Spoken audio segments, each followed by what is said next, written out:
Hey, buddy, how you doing? I'm doing very well. It's been a pretty intense week. Well, you know, every week is an intense week until you look back on it and say, hey, that wasn't too bad. Like, you know, that's all you got to do. She's like, hey, man, it's all good. It's all gravy. No, it was good. See, I told you. It was good. It was busy. We shot a music video. Yeah. Christian and I shot a music video this past Friday. Was it Friday, right? Yeah. Friday for Tony Maynard. Yeah, Tony Maynard music. And also I quit my job. You know, yeah. Sometimes you gotta like say this isn't working out for me and quit. You know, but the problem with quitting your job is you really need to make sure that you got something coming up. But you do. So that's great. I mean, I know like I'm gonna have to hustle, but it's like this whole, it's like weighing out my options. I mean, I felt like I was like keeping myself in a cycle of like poverty and exhaustion. And, I need to break out of that. But also, like sometimes, like you don't want to get comfortable in a situation if you know you're not going to be there. If that's not your goal. Like, you know, people who like jump into jobs and that's, I want to be doing this, but, I'm comfortable in this. This has steady money coming in, that, I'm able to do that. And there's some things around the house I need to get fixed. So I'm going to save up to get that done. So sometimes putting yourself in an uncomfortable situation helps you get shit done. It helps you like center in and like figure out, fuck, this is what I need to do. So I could pretty much try to keep myself in the below poverty level. So where I'm always stressed out, always like, freaking out. So I'm like, keep my eyes on the prize. Mm-hmm. So when it ever happens, I'll be ready. That's right. When your ship comes in. I mean, that's how I felt about my job. It was like I was working for very little money, but I knew it was like I was getting a steady paycheck. But I mean, in the end, it was like working at McDonald's to me. It was like I knew I would quit. And even though I worked for a guy I've been friends with for like almost 30 years. Right. But like, it was like McDonald's. It's like, I mean, I'm not getting paid shit. So I don't feel bad about walking out. But here's the deal. From what you told me you were getting paid, McDonald's people are about to get a raise beyond what you were making. So working for McDonald's, technically couldn't be too bad. I'm not trying to, but don't drink more because I said that. No. I mean, sure. I mean, I just got me thinking. I was like, yeah, you know what? You're right. You're fucking right. They were trying to raise the minimum wage. They are trying to raise it up to like almost what I was getting paid. So yeah. You gotta like feel like you're worth something, and you gotta like be like, you know what, I'm worth this. Exactly. I'm proud of you, man. Thank you, sir. I'm I think I'm gonna be okay. And I'm also proud of us because this week we got another episode for everybody here. We do. Yeah. With Will Loden. Yes. Welcome to episode 3, Mr. Will Loden. Yeah. Tell me about Will Loden, because this is the first time I've ever really met this guy. Will Loden is a comedian. He and I have become good friends in the past year. And he was super fun to talk to. And I think maybe I shared an embarrassing personal story that maybe I shouldn't have. Oh, shit. See, honestly, I haven't even edited this one yet, so I don't remember what story you told, but I'm sure it was amazing. It was either on this one or I think it was on this one. Yeah, but we've been having this thing when we have guests come into the podcast. We try to be prepared. We'll have like beer or wine or something like that. So for Will, Christian bought a really nice bottle of bourbon, and we thought we'd have a few drinks. But as the podcast goes, we cracked the bottle at the beginning of the podcast, and by the end of the podcast, let's just say that thing was dry. Yeah, that was another one of those, like, I had to put my foot on the floor, like, going to bed. Hopefully we don't, do this so much and, get a bad taste, because it's like, if you drink a drink that has, like, for a long time, I couldn't drink orange juice because my very first, tequila drink was a tequila sunrise, and it really ruined orange juice for us. So what I'm saying is hopefully we don't ruin the podcast for you don't want to have to do it anymore, because you're like, fuck, I don't know if I can just handle doing it. God, I remember being 12 and 12? drinking peach schnapps and orange juice. Like peach schnapps was like the main alcohol, like me and my friends were like, this tastes great. Let's mix it with orange juice and get drunk on it. Oh my God, I threw up. Ugh. I still remember that taste. Man. Yeah, that's the stuff that sticks with you. Yes. So we're about to start the podcast with Mr. William Loden, but be sure to check him out on Twitter at Will_Loden, Loden on Twitter. and tell him how much you love the podcast. I also want to give a shout out once again to Dirty Streets Yes. for providing our intro music, and they just played a Valentine's show, and then they appeared on Diddy TV. So Nice. I don't know when that's going to come out, but look for it. Yeah, and be sure to subscribe to this podcast on Apple Podcasts. Leave us a 5-star review. It helps people find the podcast and become a listener just like you. Okay, you can also get us on Twitter and Instagram at Tourror Stories and on Facebook at Facebook.com/Tourror Stories. And I'm telling Christian this for the first time today. We just got on Stitcher. Yay! Yay! So you can also find us on Stitcher. That's Tourror Stories. Tourror Stories. And also, like, leave us if you like what we do, please leave us a review, because we want some feedback. If Let us know you're there. Yeah, if you need if you want me to shut up about certain things, or you want, I don't know, let me know. I don't know. We don't handle censoring very well, so we'll probably read it, but we might not do it. Yeah. But anyways, here's Will Loden. Thanks everybody. We love you.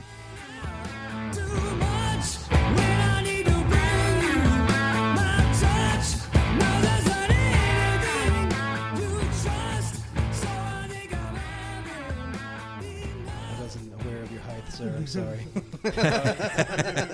I didn't warn him. Cheers, guys. Cheers, hell yeah. Cheers, everybody. Welcome. Cheers. Oh, Welcome, Will Loden. episode Welcome. 3. Thank you for having me. So you were telling me that you were telling us that you went to Metallica last week. I did. How was Metallica, man? Those guys, they're fucking athletes. They're really good at what they do, but it's just really hard to look cool at that age. And What it feels like they're trying, or they're just posing up to what they used to be. Well, when half of your discography is anti-war, metal, and then you come out to Little Rock and we just support all the troops and the first responders, and then everyone's like, fuck yeah. Does it feel like pandering, you mean? A little bit, and I don't know. I don't want to be that old and wear a studded jacket, I think.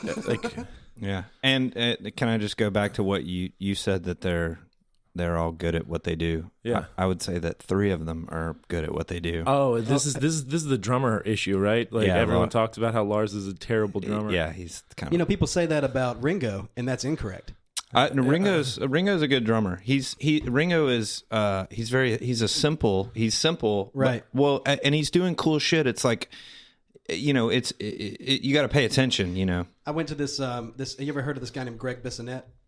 I have heard of him. Anyway, so I went. He is Ringo's drummer, and then I went to a drum workshop where he basically played a bunch of Ringo's stuff, and he showed that and had all these Beatles songs with just with the drums missing, and he went in and played different styles and how you could do it, and he showed that Ringo did the best thing.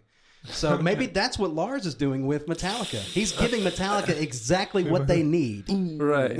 See, I don't have a musical bone in my body. All right. So I tried to, when I was 14, I asked for a bass guitar because I always thought there aren't enough bassists. Everyone wants to play lead guitar. You've got the height for the bassist. Got the height. I don't have the onstage charisma to be a rock star. I'll learn bass, and my dad got me really nice his old guitar, and he's like, learn how to play this before you play bass. And so I was like, fuck that, I'm never doing this again.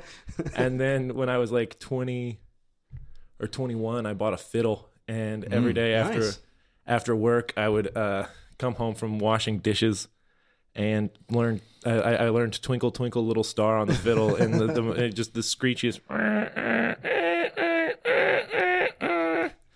And we had a house party, and one of my friends who's in a great band in New Orleans, Cattywampus, came over and just started wailing on the fiddle, so I sold it the next day. You felt bad? Yeah. It's just I'm not doing this. All right, So now I like to say I'm post-music. I think music had its run. I just like pissing people off when I say that. Well, that's a genre you could do, is post-music. Yeah, exactly. I can do post-music. I can do fantasy football, and I can do dick jokes. That's what I'm good at. We need that. Yeah, we need that. As a comedian, do you ever have someone come to you and say, "Oh, I hear you're a comedian. Tell me a joke." Yes. How does that work? Hey, I hear you're a comedian. Can you tell me a joke? Don't you just fucking love that? It's odd, or you'll or even after a show, they'll be like, "That was funny, but wouldn't this be funnier?" Or like when someone's like, "Hey, you can take that," they'll tell me a long. Oh, they're giving you a note. Yeah, a long, dumb, boring story. Like, that's one of the things we do.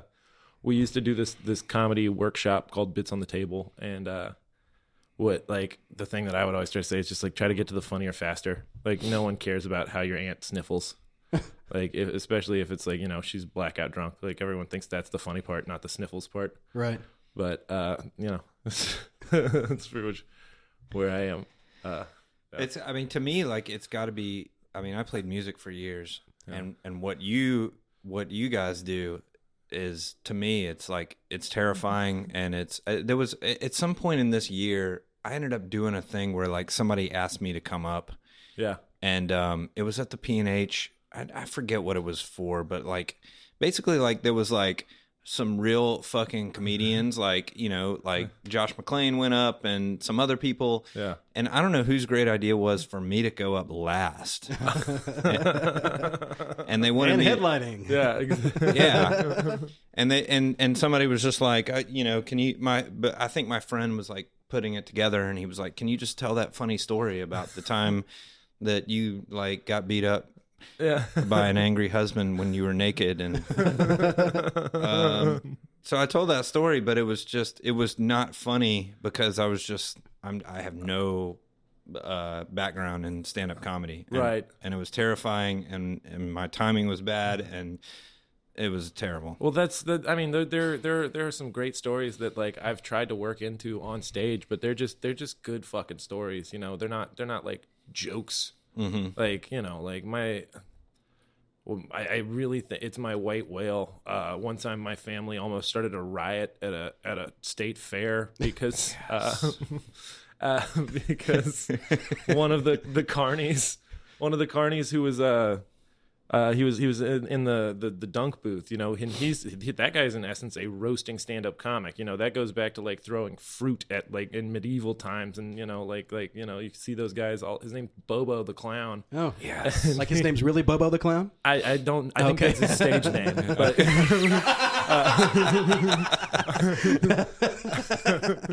very fast. He's got very this. fast. He goes,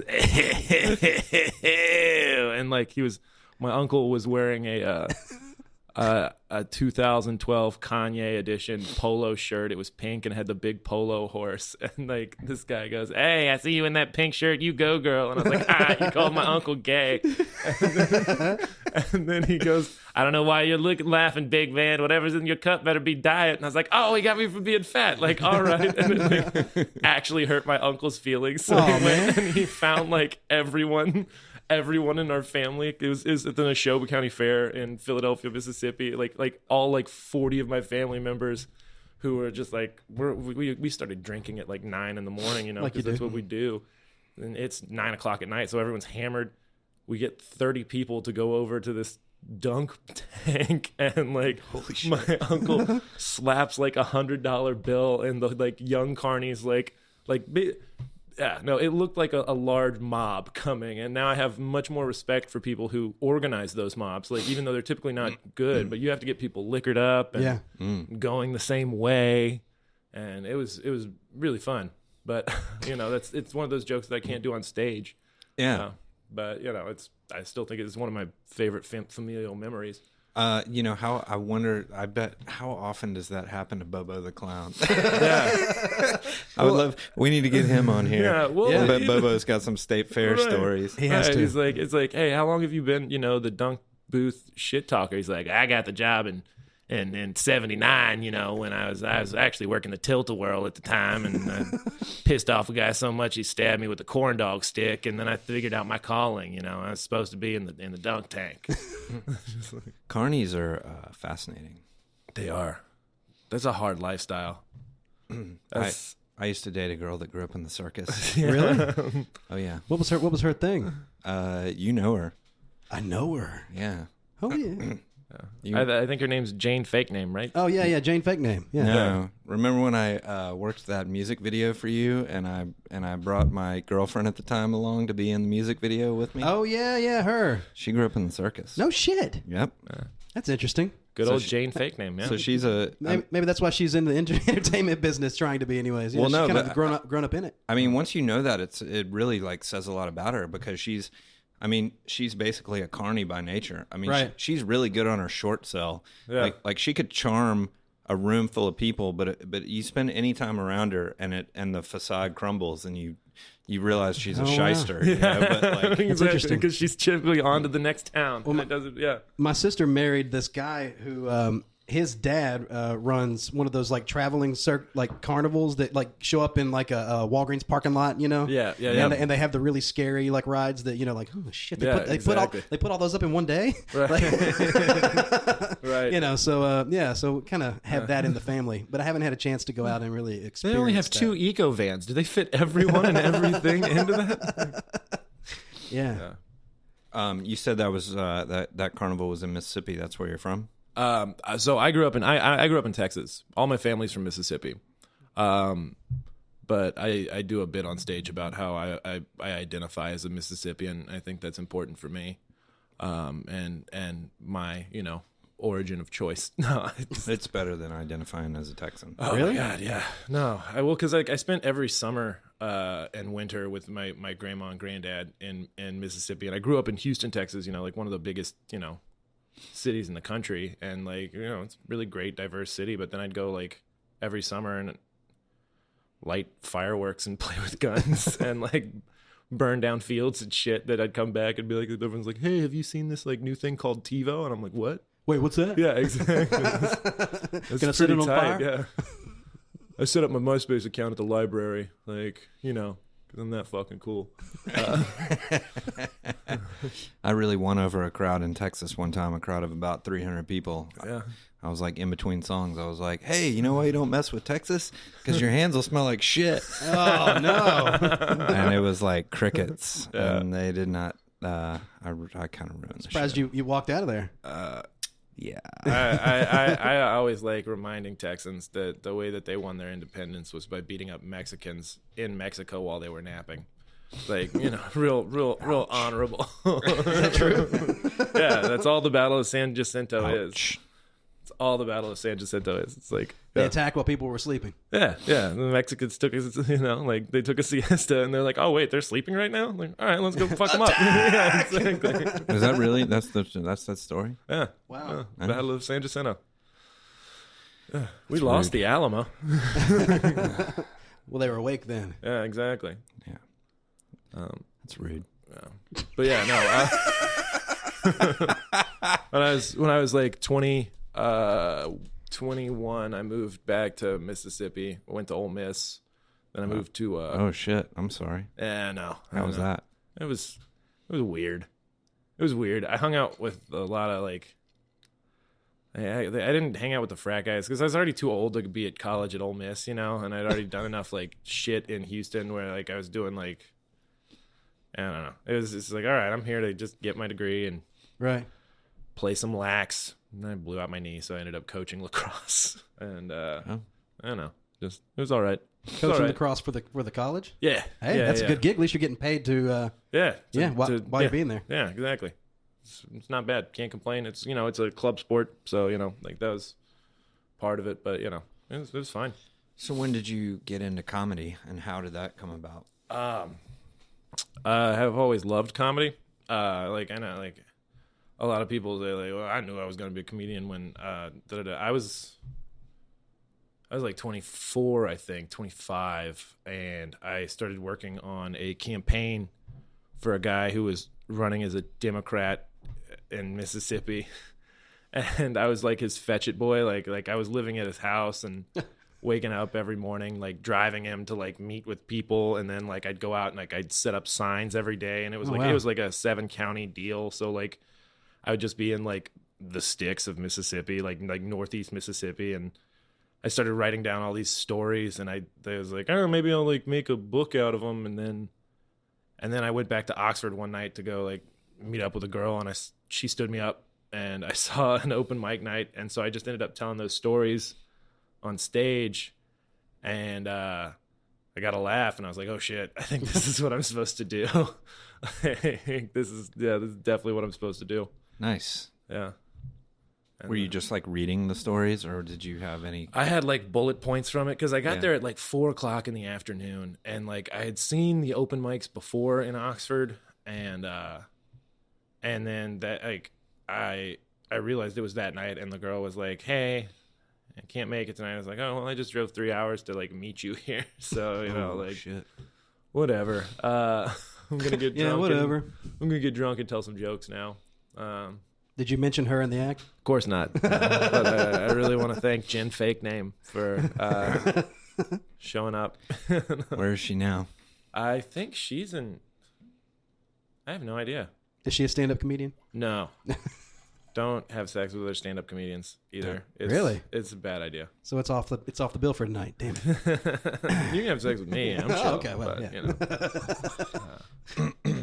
I mean, how many stand-up comedians are worth having sex with? This is a good point. Sounds like the setup of a joke. How many stand-up comedians do you have to have sex with before you realize? Yeah. Are there? I mean, I assume there's like stand-up comedian groupies, right? Yeah. There are. There's some. It's pretty cool. Like I didn't like some people have said like I got into comedy for the pussy, and it's like no, really? Yeah, like that doesn't seem like the smart career choice. But no, it's nice to be in places like Flagstaff, Arizona, and then like getting off stage, and then a girl will be like, "Hey, it was pretty funny. Like, what are you doing tonight?" And I'm like, You? "Yeah, I'm sleeping in the back of a truck right now. Like, the bed sounds fantastic." Oh, nice. Yeah. Mm-hmm. But yeah, no, like there aren't like some people call them chuckle fuckers, which I think like, is that? Have y'all not heard that before? No, never. Like, You're the first. yeah, there's definitely the term chuckle fucker has been around since like the 70s. But like, Oh man, that is amazing. Are they like asking you to like make them laugh the whole time afterwards? Is it like that? It's like tell me another joke. Yeah, Tell me another joke. I don't know. I wonder if there's any like, you know how there were like famous rock and roll groupies, You know, like Penny What if Lane. there's- Yeah. What if there's like famous chuckle fuckers? There's There has gotta to be. be. Yeah, like I blew Rodney Dangerfield. And the guy sounds just like that. And so I was sucking his dick, and he started grabbing his tie and said, "I get no respect." We were talking about Little Rock earlier. So you know that song by Grand Funk Railroad, "We're an American Band"? Yeah. And there's that line that's like, "Sweet, sweet Connie was doing her act. Yeah. She had the whole show, and that's a natural fact." Yeah. Well, so that woman, Connie, they were talking about an actual woman, and she was one of those like famous groupies. Oh shit. And so I played at Vino's in Little Rock. I love Vino's. It's great. It's The awesome. paychecks never bounce. Everyone seems do you chill. do like comedy? At Yeah, I've Vino's? done some comedy over there with like Seth Dees and like Chris Pierce. Yeah, those are great dudes. Sweet. Yeah. Well, yeah. So this was probably like in the late '90s, early 2000s, and we're playing at Vino's, and Connie was there, and Connie apparently like still at it. still at it, and she propositioned a couple of guys in my band, and then we ended up playing the show with this really like terrible like butt rock band called Uncle Silas, and I think she actually roped one of those guys in. But Nice. it was nice to know that Sweet Connie was still doing her act. How And, was she looking? A little rough. Yeah, exactly. The older the berry, the sweeter the juice. That's There you true. go. That's true. Right. You just gotta squeeze it right. Like a fine wine. I think like, at the time I was, I think now I'd probably be like, oh, cool. Yeah. But at the time I was in my 20s and I didn't appreciate A fine wine. a fine wine. Yeah. I don't know. The first time, yeah, older chicks are dope. Big fan. Yeah, what was I watching the other day? I was watching that. I hadn't seen it in a long time. That Eddie Murphy movie, Boomerang. Yeah. Oh yeah. And what's the older woman's name that he ends up having to hook up with? Oh, the woman who's not attractive at all. No, like the older woman. No. She is older, but She has big tits. she played Catwoman back in the 60s. Oh, Eartha Kitt. Eartha Kitt. Eartha Yeah. Kitt. Yeah. Wow. Yeah. Well, I remember seeing that movie. Like, I saw it in the theater when it came out, and I was like a little kid. Right. Know? Yeah. And I remember watching it and being like, "Ew, gross! Look at that older woman." And now I was watching it, I was like, "Man, shit. Really? Still got it. Eartha Kitt at 70, I would." Yeah. Because as you see, that was my memory of it. It's like, oh, the old woman. Yeah. Dude, if you watch it now as a grown man, and Yeah. you'd be like, right, Yeah. Eartha Kitt. But if you got an issue with people's feet, you know, the feet have to be perfect. There was like a feet thing. Yeah. Like he'd always like have to check their feet to make sure they were good. Right. That was a great. Eddie Murphy's finna be back. Yeah, he is. Yeah, I'll believe it when I see it. You know, like it's just one of those things because like I think he just signed on to do something like a new Coming to America Coming to 2. America too. Craig Brewer is directing. Oh, Craig. Well, so Craig did. It's going to come out on Netflix, and Craig, Really? No. The Craig's movie. He did a movie, the Rudy Ray Moore story, Yeah. and he showed me a preview. That's like the preview hadn't come out, but he showed it, and it's got like, I mean, Chris Rock in it. It's got wow. like all the Awesome. these amazing like old school like black comedians, Yeah. and man, it looks so good. And like I mean, I'm telling you, when this thing comes out, like Eddie, there's going to be Eddie's career. I mean, not that he's always been resurgence. working, Yeah, but like, I mean, with Coming to America too, Yeah. it's I like think they're coming out with a new Pluto Nash too. You know, like that'll be, I hope that's true. let's skip that one. right. But there was a point where like everything Eddie did was amazing. Yeah, well, yeah, from like 1980 something, because that was when he was still doing his comedy. He was 21 years old when he came out with his first like comedy special. Like, I Which remember one was that one? Do you know the name of that one? There was Delirious, Delirious, and when he then had- Raw. Yeah, Which one of those was the one when he was youngest? Delirious was Delirious. When, yeah, Yeah, Delirious yeah, was when cool. he was the youngest, and I remember watching Delirious when I was a kid because like for family from Mississippi, which like were. You know, I love all of my family, but they have some interesting views on race. The older ones, like they love black comedians so much. Like I remember sneaking downstairs when I was a little kid and like watching like my uncles and aunts and my mom and dad just like pissing themselves laughing at like old Richard Pryor stuff or like Chris Rock stuff. Like yeah, it was great. And then my granddad had Jeff Foxworthy on cassette. Say what you want about Jeff Foxworthy. That dude invented the modern list. All right, you know, like with his "you might be a redneck" thing. Where Yeah, man. Where everyone knew the punchline, he just had to change the premise. Right. Like it was a brilliant. He even released idea. books. Like, you know, like there were books. Like you could just flip through hundreds of these things. Exactly. And people come up to him now and like from what I've heard, and like they'll like give him stuff, and he's like, all right, you know, like it's good, you know. Like, Does he still like? I mean, he's the voice of Golden Corral. You know, I don't think he's. I can totally see that. I don't think he's working out sets at like the Laughing Skull. You know, Right. But, So like, you don't think he's touring anymore?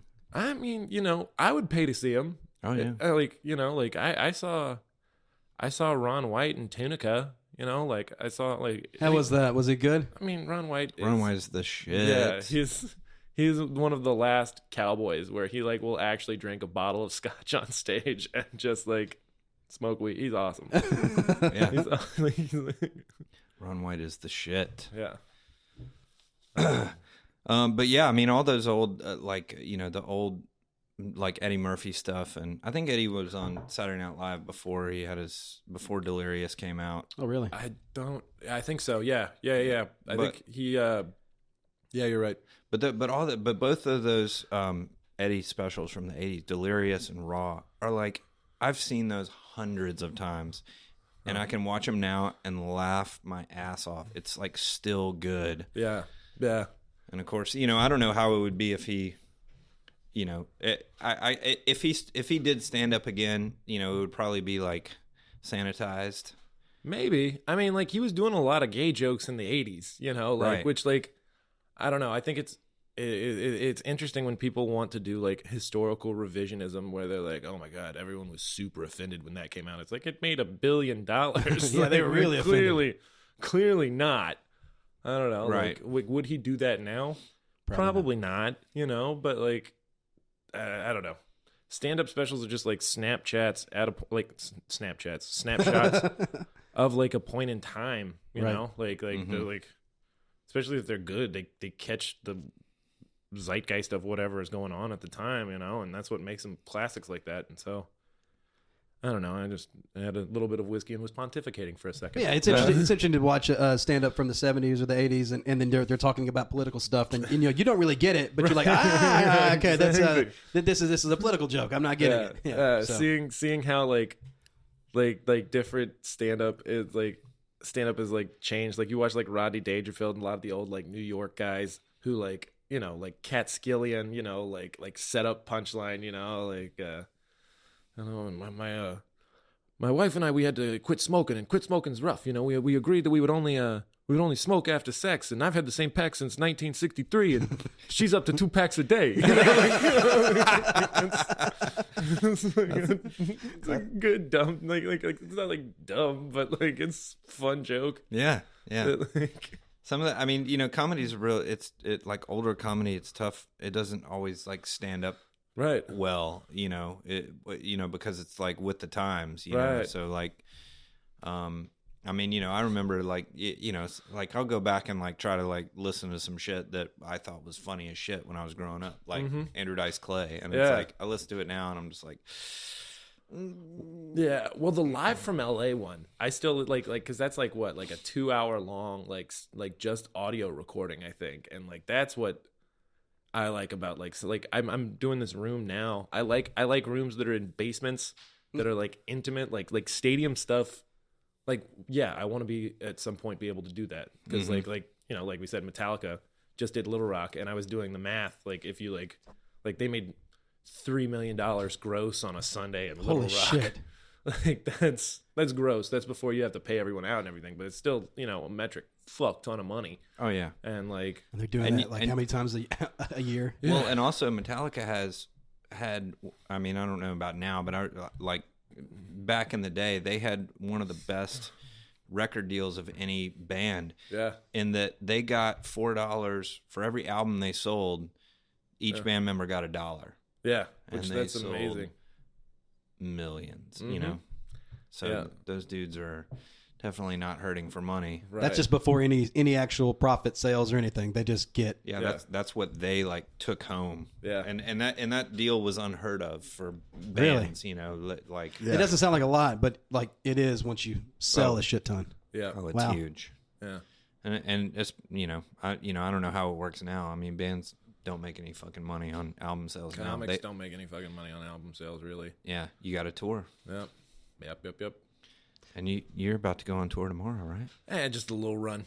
Just nice little 4-day run. We're doing Little Rock, we're doing Dallas, we're doing Austin, and then I'm still trying to work out the specifics of Houston, So trying to do that. I typically stick to the Southeast. Like I've been to like Portland and been to, you know, like up the East Coast once, and I don't know. Something tells me that you might not go over well in Portland. Why is that?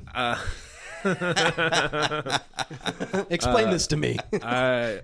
So on stage, I crank up my Southern accent like pretty high. Like it's definitely an act. Like that's, and I get into a lot of interesting debates with people about like, if you're not being like honest on stage, then, you know, like, what's the point? And I'm like, if you're telling the truth on stage, what's the point? Like a good story, the truth doesn't matter in a good story. You want the fish to be, you know, 4 feet, not 2 feet. Mm-hmm. You know, like you're also playing a character though, right? Yeah, it's kind of like you're what the fuck? And so Portland. There's a lot of identity politics comedy where it's like I identify as this, and then my intro joke at the time was like, oh my god, Portland, it's really nice to be here. You know, I don't know if you can tell from the accent, but I typically make my nut tearing up 2 lanes. You know, you can find me in the bright lights and big cities of Paducah, Kentucky, Tupelo, Mississippi, Lost City, El Dorado, Arkansas, and I just got to tell you, it's just real nice to be in a town where the citizens don't collectively call compound interest Jew magic. So that was my intro, and like watching everyone laugh but then cover their mouths when they were laughing was just fantastic. I did okay in Portland. I didn't do great, you know, like when there were some people who were just mad because of the way I talked, and like when I, you know, like I like poking the bear, but like when I set up a joke, it's typically where I'm the dumb guy. You know, like I'm not like fucking Mexicans, you know, like I don't like do shit like that. Like I'm clearly the idiot when I say like Jew magic. It's like when you call compound interest Jew magic, that's clearly a dumb thing. Right. You know? And sometimes with comedians, they'll say something that's like, you know, a little taboo or whatever, then they turn it around in themselves to be more self-deprecating. Like, you know, but that, you know, that's the way, you know. Do you mind if I, yeah. Yeah, no, that's exactly it. Like, do you need more ice? Oh no, I'm good. All right, good, baby. He's gonna drink it straight. Yeah. Oh yeah, straight as the day I was born. Come on. But I mean, do you find that because just I mean, I've seen you on stage, but also just like we've just hung out and and you say some like terrible things. You say terrible things, which I love that about you, and I you know, I appreciate that about like comedy and comedians.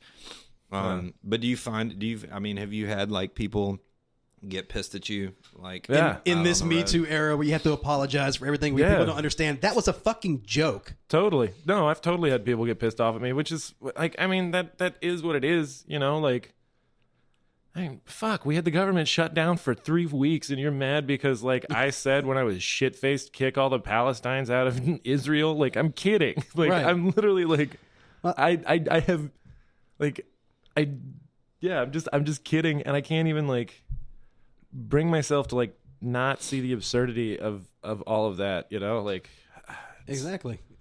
I don't take myself very seriously, which is why I like saying terrible things and drinking copious amounts of alcohol and smoking all the cigarettes. But, you know, like that's because it's just fun. I mean, I think that, you know, and this is just me, and I know I'm, you know, coming from a fucking, you know, straight white dude, cisgendered perspective and whatever, like, you know, that, right.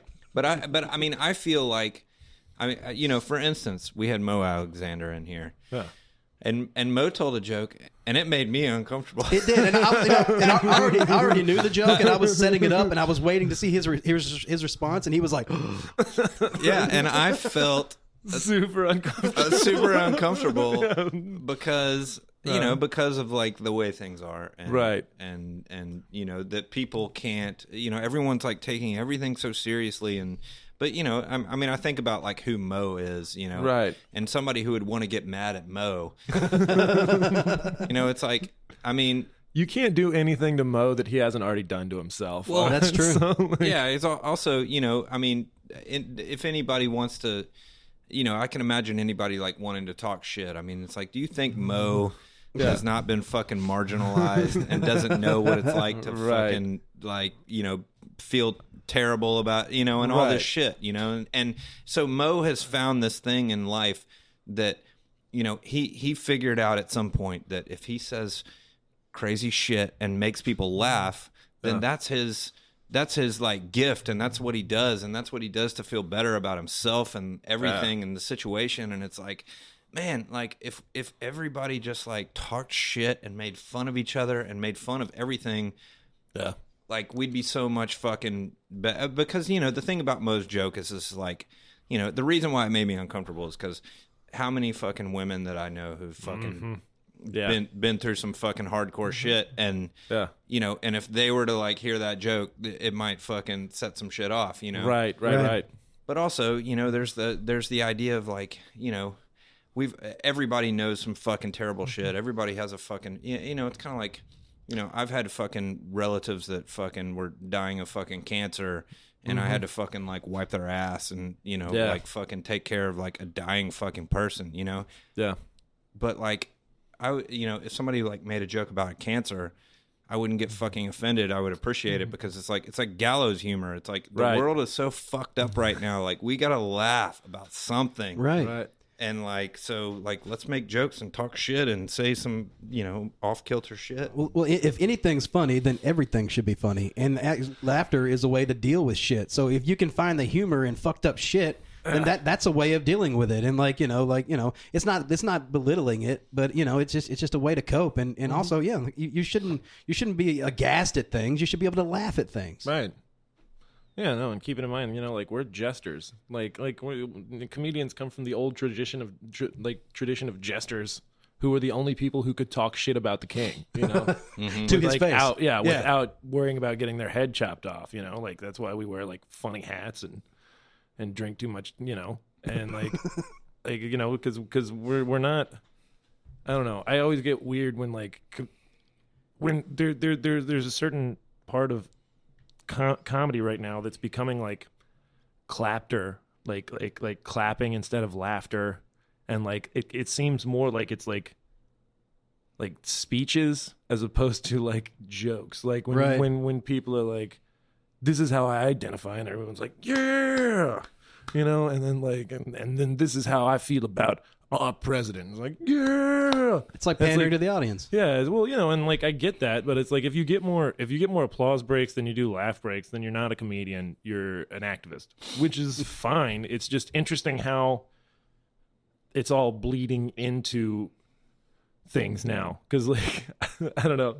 I always thought, like, you know, with, like, the way our economy is built up and up and up, people have to hyper-specialize, right? You have to get really good at one thing in order to find, in order to find a, like, place in this economy or in, you know, in the world now. And it's like, I don't know. Then politics gets thrown into it and it gets fucking weird. Anytime somebody brings up politics, weird. I like glaze over. Yeah. Like every time I see my dad, he's always want to like talk about politics, and I'm just like, oh. Exactly. And I don't want to like go out and like try to have a good night and be thrown with politics. You know, if you're just trying to have a good night. Oh, we have a like two of my drinking buddies. We have a hard no politics rule. Just really hard no politics rule. Like when Zinnies was still open, because that was my Switzerland, Man. and I'm really sad. It's my that, safe like, space. It was my safe space. Like I didn't have to go to any of the other bars and like see other people. Like I could literally sit at my booth, chain smoke with my friends, laugh about fucked up things, and then like call it a night. But when you go to the other bars around that area, you like see other people, and you're like, oh, hey. Oh yeah, you're doing that thing. Still doing that thing. Cool. Oh yeah, how polyamorous are you? It's gonna get bad. It's gonna get bad leading up to the next election. Yes, it's already. I mean, you know, God damn it! If I could, you know, I have to maintain Facebook as an artist to be able to promote shit that I do. Mm-hmm. But God damn it, if I could give it up, dude, the snooze button. Have you seen the snooze button and the unfollow buttons? Oh, no, what is that? I unfollowed the shit out of people. The snooze button is the most glorious thing that our Facebook overlords have developed. And you can literally click snooze on someone for 30 days, and then they'll come back up into your no shit. It's amazing. It is absolutely amazing. Like I'll just see stuff like when someone's like about to go on a Facebook, I'm like fucking snooze. Boom. So I probably have like 3,000 friends on Facebook, and I follow like 12 of them. Yeah, you know? It makes sense. If you're not sending me pictures of your cool art stuff, of the things you need to promote, of puppies, like then I have no need to follow. I unfollow the shit out of people. Really? Yeah. Oh yeah. And honestly, like nowadays, I unfriend and fucking block. That's why you never like any of my shit anymore, isn't it? No, you're still on my. I still see you, but like but yeah, man, it's gonna be bad. I was thinking, like, you know, like all these people keep getting in trouble for like posts they made like 10 years ago. So I think as in our world, you know, as a creative person, I think in our because a lot of the shit that we write on Twitter or whatever, it's kind of like stream of conscious. And sometimes it's fucking terrible, right? So I think that like it should be, you can set it up for every like 6 months or to a year that it like delete your back catalog. You know what I mean? So like it's only my most recent shit. So if you want to dig in, you know, I think if we create an app to do that, we might be able to make some money. But then there are intellectual property rights issues for content aggregators, which I think is one of the next like big interesting things for comedic law. If that is you know, if you write something on Twitter, they own that. They own Twitter owns it. Yes, Twitter owns it. Whatever you write or you post a photo or something like that, Twitter owns that shit.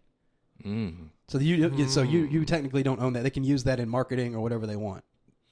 That's in there, like, you know. There does need to be an app to go back and delete your. Yeah. It needs to be I just like. gave that out to the world. Someone's gonna do it. I have not been very kind on social media before. I don't know. Oh, I gotta go back and. Yeah. Well, imagine your children like, what was my dad doing when he was like, 30 years old? Oh, he was cussing out this person. Exactly. He was being an asshole. Super Walmart. Me and a friend used to do it was a comedy-based relationship advice blog. Yeah. And I'm not gonna say the name of I was it. about to say, what's the URL? No. Okay. I'm not gonna, because I have to because the whole point was, and the people who were involved, like, people would send us a question, and then we would just roast the shit out of them. And Classic Memphis checking. Yeah, I mean, we would just whatever they're, we would just destroy the person who asked us the question, and then say some really, terrible shit. Right. And it was funny. I mean, I just remember I got cornered I got cornered several times in a bar, by people. Yeah. Like, I remember a drunk girl being like, "You know what? You're funny, but your writing partner, he's a fucking asshole." And I was like, "Let me tell you something about him. When he buys fabric, and he sews his wife dresses as gifts," and she was like, "Oh, I didn't know that." It was it was an act. We were playing these characters. Right, yeah. Right. But I think I know the guy you're talking about. Will you pass me that? But it was but if I ever got some big fucking directing deal, they could fucking James Gunn me and dig that shit up. And That James Gunn thing's so fucked. And, so and you fucked. could be doing the next that's that bad Superman movie, which kind of looks cool. Well, what's the issue? I don't know.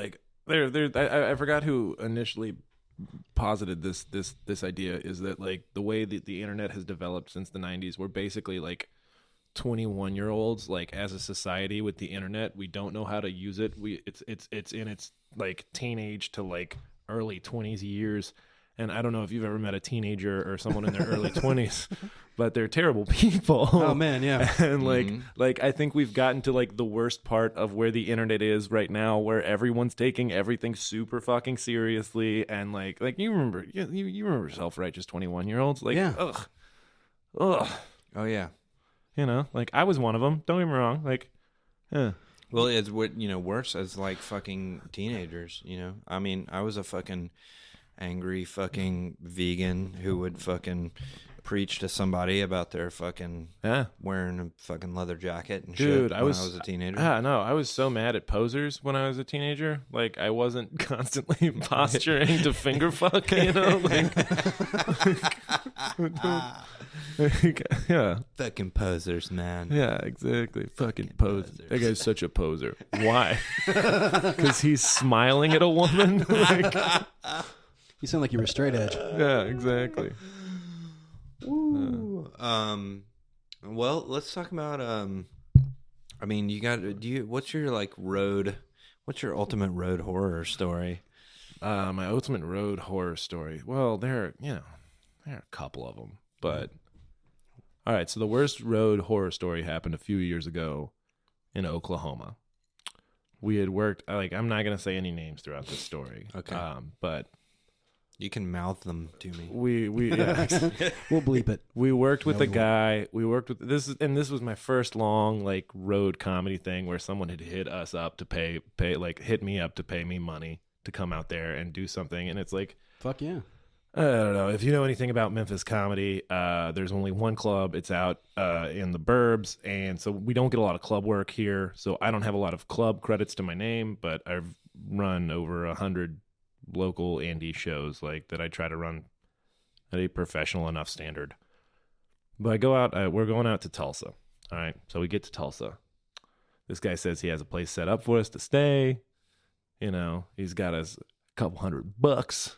It's gonna be awesome, Hell yeah. And I was just yeah. I'm just ready to rock it. And so he sets us up. He was running a comedy. Running a comedy school, and he. Okay. Yeah. Well, it was like a comedy class or whatever, and it was like he hired us to come to the end of the comedy classes like final show thing, whereas like all these people who had just taken his comedy class invited all of their friends and family to see them do comedy. Oh, and then shit. we have to go up after all of them, and it's like all friends and family, and the show's like 3 hours long. Jesus. And like, classic bullshit. Doesn't start on time. The host wants to do 10 minutes in between every act, even though the host isn't that good. Everyone in there is not that good, so we're waiting there for 3 hours to do our stuff. Luckily, by the time we get up, everyone has left with all their friends and family. So, we get to perform to an empty room. And then we ask the guy, who's like, all right, so, because we're supposed to do another date with them the next day in Tulsa, and then the next day in Oklahoma City, and then the day after that, we're coming back to Tulsa. So we did a Thursday, Friday, Saturday thing. And and so Billy Bazaar, can y'all delete that? Fuck. Take a note. That motherfucker. He goes, yeah. All right. So the place that y'all, I thought y'all said y'all had a place y'all could, do like crash. And we're like, no, you said you had the place for us to crash. Oh God. And then he's like scrambling to find us a place to crash. And it's outside of Oklahoma City, which is another 2-hour drive, right? So it's already 1:00 in the morning, and he only paid us half of what he promised us for Friday night, and we were all so new at comedy that like we weren't like, yo, fuck this, like give me my goddamn money. And we drive all the way to this other lady's house. She lives in a trailer park. Yes. She lives in a trailer park outside of Oklahoma City. We get there, and it was one of those like temporary buildings, like one of those like fucking modal like trailers. And she was like, all right, one of y'all can sleep on the love seat, one of y'all can sleep on the floor, and one of y'all can sleep on the couch. And the couch is out in the garage. Don't mind my pet rat. Sometimes he gets out of his cage at night. And who's sleeping with you, babe? And Hunter, I was like, I'm not sleeping out there. I can't do that. But I ended up sleeping out there, just because we were like no one wants to sleep out with the pet rat that can get out. I don't know if you ever woken up at 5:00 in the morning to an albino pet rat staring at you in the face. That was an awful one. That was like a good long story about, I think it hits all the high notes of shitty bookers, just like shitty show. And how long ago was this? That was 3 years ago. Okay. So you've probably learned now that, because, you're a big guy. You could probably beat that guarantee out of. I could, but I'm also a huge pussy. There's that one.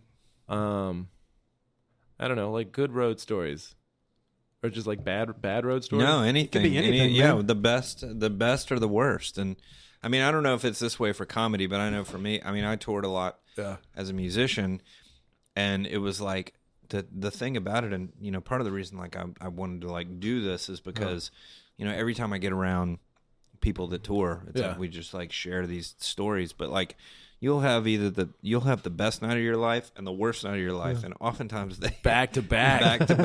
All right. So what are your favorites? Have you've been on the road, right? No. Okay. All right. Sorry, that was rude. Oh God, no! It was. What do you? I've traveled for work, but not like I do film stuff. I'm not a comedian or right. My musician. favorite city that I go to at least every 6 months is Fayetteville, Arkansas. And apparently that's a bustling town, man. Dude, it's dope. Fayetteville, shout out to all the Northwest comics up there. No shit. Stetson Banks, Taylor Hearn, fucking Colin out of Muscle Goose. They came through town the other Muscle Goose. Where's that? That's a band that. Okay. Yeah, I thought that's that was a a band. city. Muscle Goose. Colin's great. His wife Elaine. They got married at the cookout behind the dumpster of the cookout in Memphis. Yeah, you saw that. Oh yeah, that was like Reddit. That was they invited me to their wedding, but I was in fucking Louisiana at the time. Didn't Josh McClain? Josh officiated? Yeah. I love that Reddit post, man. All these people, the Ross fucking Turner. comments are amazing. Yeah, the comments are amazing for that one. Yeah, no, they invited me to their wedding. I just couldn't fucking make it. Look up dumpster wedding on Reddit. They're fantastic. I hope they know. I mean, I'm sure that Josh McClain is ordained through like the Universal Life Church or something. Right. Yeah. So am I, and I've done 4 weddings, but Tennessee does not recognize Universal Life Church ministers. No shit. It's one of the few states that doesn't. So they might be Ross Turner. Not married? No. They might be not actually married. They're married in the eyes of God. So okay, that's all that matters. I told somebody, I told one of the people that I had married who has since like split up, but they're not officially divorced from that person. I told them recently, I go, hey, like Tennessee actually doesn't recognize those, so there's a chance you might not actually officially be married. And they were like, that is the best fucking news I've ever heard in my life. Yeah, no, but Fayetteville is fantastic. They have this awesome fucking bookstore there. Every time I go there, I go to Black Apple Cidery. They have a great show at Black Apple Cidery. And nice, dude. The first time I went there, because like I work at 2 breweries, so I work at Memphis Made Brewery sometimes, really? and I work at Crosstown Brewery sometimes. What do you do there? I'm a draft line maintenance technician, and I do stuff on the canning line. Yeah, I'd like to shoot some stuff in there, man. yeah. Which one? Huh? Which spot? I don't care. I just want to see I want to see the process. I want to do some like how it's made. We're recording an album for Mason King on February 9th and Memphis Made. So yeah, if you want to come in there and just see what's up, Yeah, let's do that, man. We'll be in Oxford, Mississippi on Oh, February. y'all was at the film festival? Yeah, yeah. going to the film festival. I love that film festival. It's fucking great. Yeah, that film festival's fantastic. Oxford's a fun town. I know I was shitting on it earlier. I went to school there for 4 years. Like Yeah. I worked at a place on the square, like making steaks. Like What place? I'm not gonna give the guy a shout out because I fucking hate the guy who owns the spot. It's under Roosters. All right. Okay, we'll find it. Yeah. And it's I go so every year I go to the Oxford Film Fest. Yeah. Shout out to Melanie Addington, director of Oxford Film Fest. Yeah, she's fantastic. It's a great for such a little like southern town. It's such a good festival, and every year it's like man, they have like great parties and the films they program are fucking amazing. And you've never been. I've never right? been, but this year I've got 2 things in it. I've got the music video we did with you, and then I've got a short film that I did. Awesome. Nice. That's awesome. So we're gonna have a banging time. We're gonna party. Are y'all where y'all stand when you're down there? They put they put put us y'all up in up? a fucking hotel. We got Nice. a hotel. So Nice. And that's what they, and that's like for just having a music video in, like they're like, here's a hotel, You know the Chevron where everyone gets the chicken on a stick from? Yeah. I used to live right behind that Chevron, and Word. in the garage of a house. So wow. literally like all of my clothes smelled like chicken when they would pour the grease. I've only been to Oxford twice, and it was for both shooting. But the right out of film school, I worked on this show called MTV True Life. Yeah.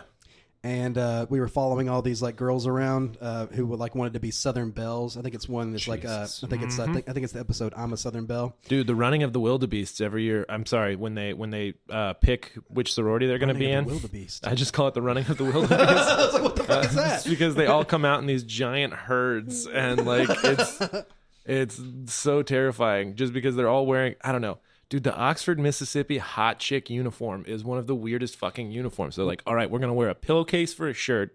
What? $50 to $100 tiny little like biker shorts, high socks, like really bright neon shoes, and then spend 2 hours on makeup, but a side ponytail where we pretend like we woke up like this. Mm-hmm. It's the oddest fucking thing I've ever seen. Oxford has a really gross fraternity sorority culture. It's the worst. It's like frat boy hell. It's frat boy central. It can be rough. They can be cool though. Like if you meet this, there are these things called smart frat guys, which those are the guys you need to worry about, because those are the kind of guys that will dump toxic stuff into lakes. What? And like those, it's like, I joined this fraternity to help get contacts, but I also have like a 4.0 and I'm a finance guy. It's like, oh, like you you're gonna do criminal shit. I knew some lovable frat guys growing up. Yeah, me too. Couple. My dad was a frat guy. Oh, really? My dad was a Phi Psi at Ole Miss. But that was a it was a different time. That was a different generation, like a different generation. I think like back then. But I think by the time that we were, frat guys were the worst. Yeah, I don't know. It all waxes and wanes very, very interestingly. They're my least favorite kind of white people. Frat dudes? Frat guys. Well, frat guys. Like 7 pop collars strong? Frat guys and gutter punks, which I always say are gutter punks. I mean, they're kind of like really the same thing. Yeah. Like, gutter punks are just dirty frat guys with a dog that are sleeping on the street. But yeah, we don't have a lot of gutter punks here. But I was wondering, gutter punks in New Orleans are the worst fucking people. Oh yeah. What do you mean by gutter punk? Explain that. Gutter punks are like, it's like young white people. They always have like face tattoos and dogs, and they're always like super. Mm-hmm. They're always like camped at. They live on the street, but it's usually like. But they have an iPhone. Yeah, it's usually like by choice. Yeah. They reject the which is fine. They sort of reject capitalism, and that's fine. Then don't live in a city. Yeah, but they live on the street, and they ask you for spare change, and they're usually super aggressive and super stinky, and they always have dogs, and sometimes they'll like try to fight you. They'll get so fucked up, and oh shit. Yeah. So it's almost, imagine just like a dirty, gross, like frat guy with a dog and face tattoos, and it's pretty much the same thing. So they flock to New Orleans because it's warm most of the time, and there's a lot of nightlife. There's not a lot of them here. You don't, Memphis is such a weird place. You don't see a lot of. I moved here for that exact reason, because I moved here to do comedy, which is stupid. That's weird. No, is this a comedy destination? Fuck no. It's not Boston. No, it's not. Like Chicago. Yeah. Well, we're working on it. It's fascinating. I think. Like Memphis is so centrally located. Like I got hired to write jokes for another guy up in Chicago, and that's only an 8-hour drive. You go down to New Orleans, it's only a 6-hour drive. Mm-hmm. Like you can make it. The only like hard places to get to are the coasts, which is fine because they don't even pay you anyway. Yeah. Like what's beautiful about like I don't know the most of the country that isn't within 20 miles of an ocean is they'll pay you for entertainment. It's not going to be at like an old theater or anything like that, but like you can make $200 doing a show in Corinth, Mississippi, mm-hmm. which like isn't a bad thing. No, man. Like. Do you find that do you find that like playing small towns is better, or it's weird because they're not trained audience members, mm-hmm. like and I have to say like trained audience members because like if you've been to live comedy shows before, you typically know to shut the fuck up. Mm-hmm. But like a lot of small town people, they're not used to it, which is fine because I'm used to rowdy shit anyway. Like I grew up in a really big loud family, and like. I coached, and then like I played sports. Like I can deal with that, but there are a lot of like newer comics that come from either coast, except that third coast. Shout out to all my dudes in New Orleans, that H-Town. Yeah, swag. Is that the third coast? Yeah. I thought Texas was the third coast. Well, it's on the Gulf Coast. Is the okay. Gulf Coast. Yeah, East Coast, West Coast, third coast, and it's. I'm trying to think if I know any comics in New Orleans. There are a couple of really good ones that I try to get them up here more often than I can. It's just it's tricky. It's tricky. Mm-hmm.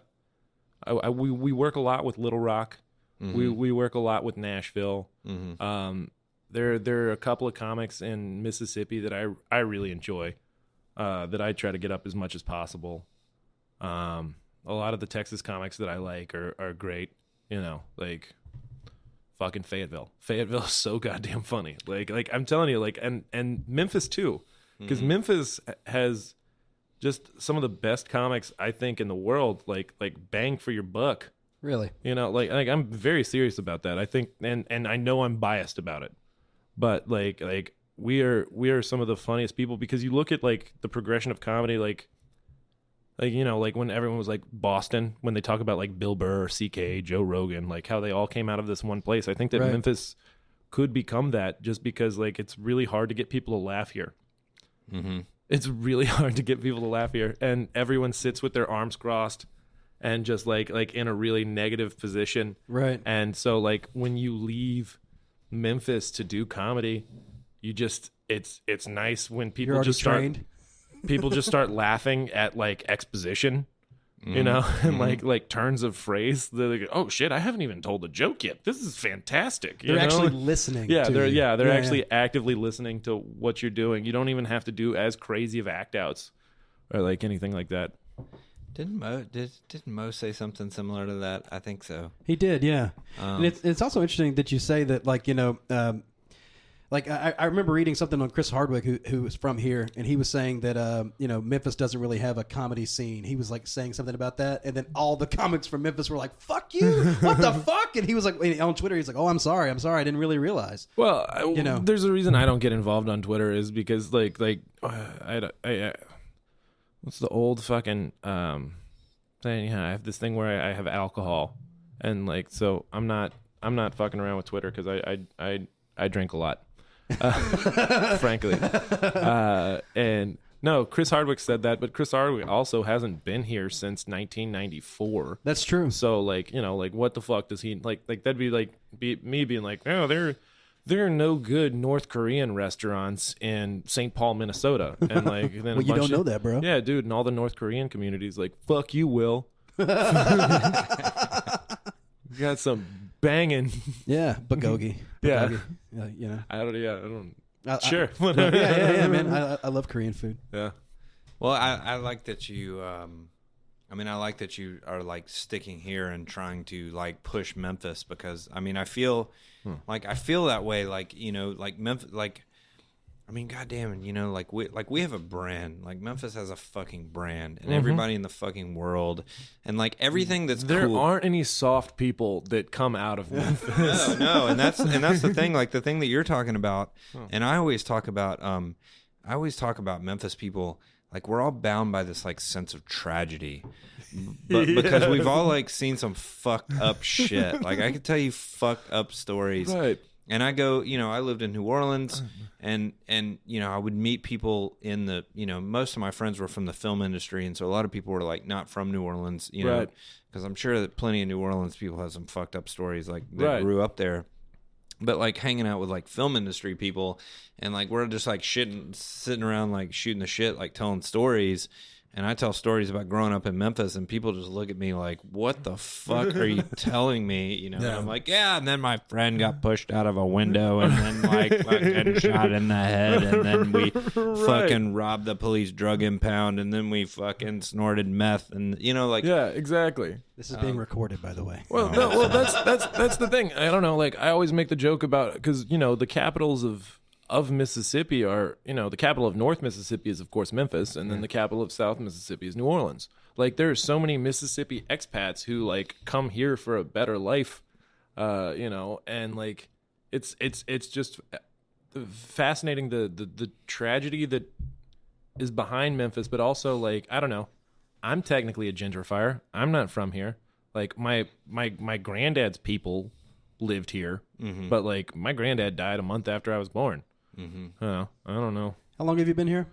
Been here for 4 or 5 years now. 5 years now. Was it hard to break into the comedy scene here? Did you feel love, or was it like they kind of like welcomed you with open arms? The beauty of this town is like you can play ball if you're funny. Like it's a meritocracy.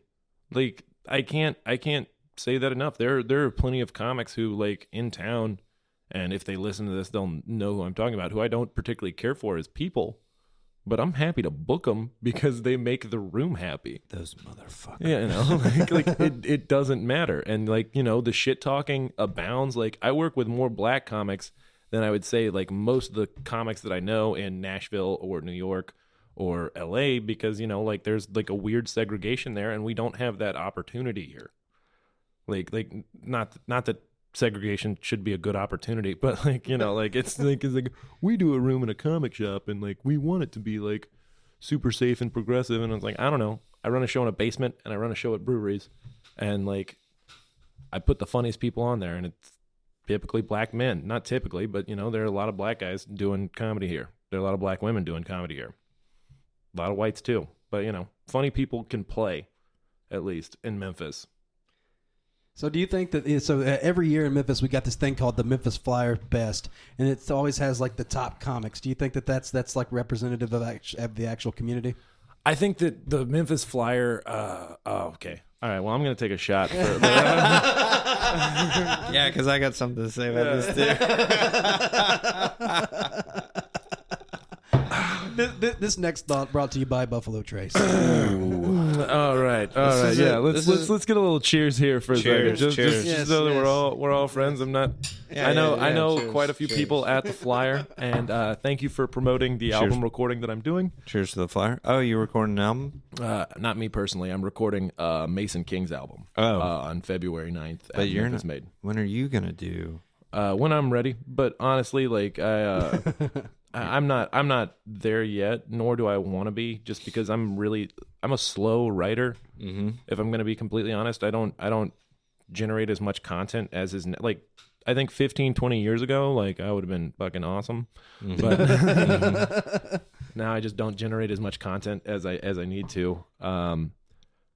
So the Memphis Flyer. Here we go. For anybody who doesn't know, the Memphis Flyer is our weekly independent newspaper, like the free newspaper that you get in every city. Yeah, in every major city. It's the artsy liberal. Mm-hmm. They've got problems with Trump. It was so funny when I started reading the Memphis Flyer. I'm going to go on a side and then I'll get back to it. I'm not trying to avoid the question. It's okay. Is how the Shelby County Democratic Party got their license revoked by the National Democratic Party a few years ago because there was a lot of embezzlement going on. And I think everyone needs to understand that Memphis is a machine town. From back in the early 20th century, Boss Crump, we've always had machine politics. So it takes a long time to get on top. But when you can get on top, you can stay there. For example, the best burger every fucking year is Huey's. Which is bullshit. Yeah. It's not the best burger, y'all. I don't know. And I've delivered kegs to a lot of the Huey's. Like their kitchens vary. Like the Midtown kitchen is, decent. The Southwind kitchen is the best kitchen I've seen from the Huey's franchise. Right. With comics, I don't think that anyone pays a lot of attention to comedy in Memphis, especially at the Flyer. Not especially at the Flyer, but like at the Flyer as well. Mm-hmm. Like they're not there day in and day out. Like I mean, the fact that like who are the big three? It's Mo, Katrina, Josh, sometimes Hunter Sandlin, Richard, maybe Richard Douglas Jones. Yeah, like and they're all great comics. Mm-hmm. Like Richard is recording his album. Mm-hmm. In March, and like he opens for Patton Oswalt. Like Mo Alexander's fucking fantastic. Richard Katrina. Douglas Jones, by the way, just because people know. RDJ runs Black Nerd Power podcast. Great guy. He training dayed me once. What does that mean? He got me really high on marijuana before we did a show. He's like, let's see you perform now, motherfucker. We went down to Columbus, Mississippi. To do. They had an open mic where the winner would get $100. So basically, it was just like me and Richard would drive down every month and win $100 between us. And yeah, like the first time we were going down there, it was when Trump was getting elected, and he kept calling me a safety cracker, and yeah. I just got that. And so yeah, we were driving down, and he was like, "Hey, you want to hit this?" And I was like, "Nah, I'm good." He was like, "If you do not hit this, we are gonna have a problem." Oh shit! And I sucked so bad that night. Like I can't do comedy if I smoke weed beforehand. Really? Like, and I can only have like one or two beers because I need to know like the beats and everything. I write better when I'm drunk, but like, yeah, no, he totally training did me. you use notes or whatever, or did you try to? I never use notes on stage. It's just a personal thing. Right. When you go to Nashville, you see comics using notes a lot on stage, even at open mics. But it's like you've got to get it out of there. Like, man, rehearse spontaneity, guys. Come on. Well, what like this? There's a thing now where fucking people like put their notes on their phone and they fucking look at their phone. They keep their phone on a fucking stool and they look at their phone, and that shit bugs the shit out of me. Because I mean, to me, I'm not a fucking stand-up comedian, right. But like you're putting on a show, and it's like, to me, it's like very distracting to see somebody fucking looking at their phone every like. I agree wholeheartedly. They'll be like, and they pick up their phone and they look at it and they're like, yeah, and they'll go into the next joke, and it's just like, you know what? Like you're putting on a show, like fucking. It breaks the flow. It breaks the flow of everything, and like you're not. It stunts your growth as a comic, I think. Yeah. Because part of the, I mean, to me, like, I don't know, there's just something about, like, seeing a fucking good comedian who, you know, they give you they give you the impression that they're just fucking running this shit out of their head, like, spontaneously. Yeah. And that's part of what makes it funny. But you know all the beats in the background. Like you know, like, I know all of the beats when I look awkward and uncomfortable before I say Jew magic. You know, like I know that, you know, like, there's like when you were talking about did Memphis open me up to like come up with me with open arms, like no, I was living in Corinth, Mississippi, and I was driving 2 hours every Thursday to go to the P&H for 5 minutes, and then I would sleep in my truck out back if I got too drunk. That was fun. I woke up with bird shit all over me because I got too drunk. Where I used to have this old shitty truck. And like it was nice out that night, so I was like, I'll just sleep in the bed, you know. Like, behind the P&H. Woke up covered in bird shit. Man, I was living in Corinth, Mississippi. Not a burgeoning comedy scene. It was. There were 2 bars in the town. I've played them. Yeah, Smith. I think I've played them. Yeah, you've played Smith and Long Branch. Well, I played the VFW hall in Corinth, Mississippi, and then I got a hand job behind the VFW hall. Nice. That was cool. I think that was after my show. No, because at the VFW hall, I was still working for they had a catfish frying gun raffle. Nice. To raise money for the SPCA. Yes. They were like raffling off like snub-nosed 38s for puppies, which I think is just shit. Which I think is awesome. Fantastic. I mean, Corinth is, I mean, I wouldn't say it's cool. I don't know about living there, but like it's near Pickwick. There's some Pickwick's fun. There's some shit around there. Pickwick's fantastic. There's some weirdo like back road bars around Pickwick. There's that weird club out in Pickwick that's like right near the Alabama border where it's I've done comedy shows. I forgot what it was called, but it's like it's where everyone goes and like tries to pretend it's Ibiza and not in like the Alabama like Mississippi line. They're like, we got a DJ all the way from Miami, you know, Florida.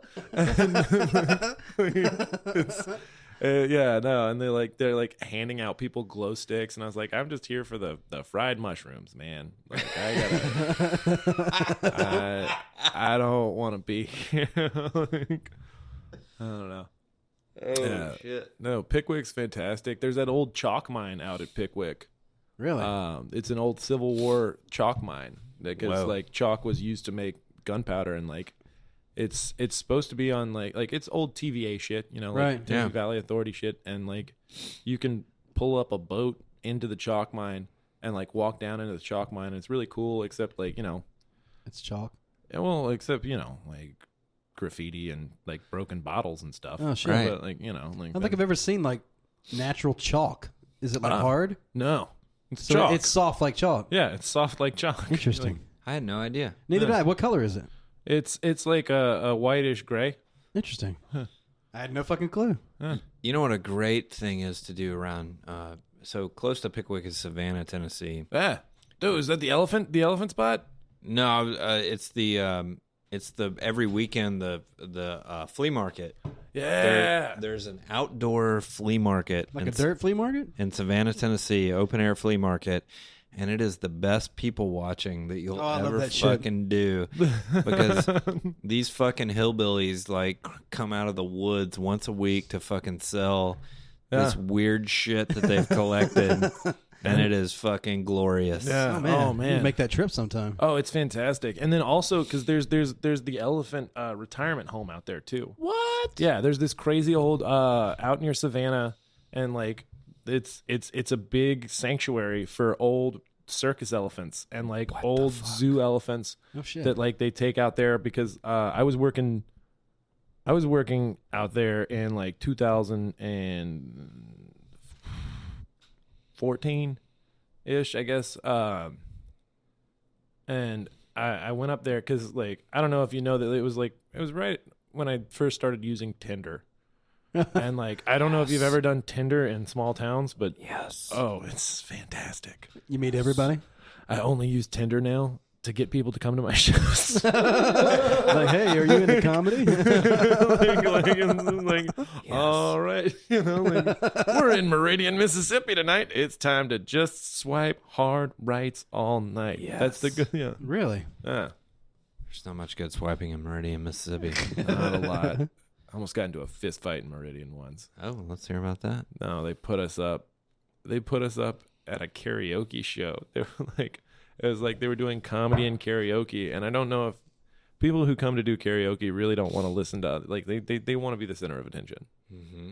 And it was me and a couple of guys from Hattiesburg doing that, and it just did not end up well. Like they were like, all right, we're gonna take a break from the karaoke, and everyone went boo.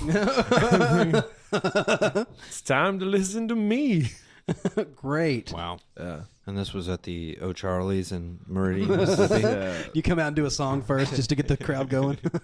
I don't go to Meridian anymore because the two stories I have about Meridian are that, and then also I booked another bar in Meridian, and that's like a 5-hour drive from here. Mm-hmm.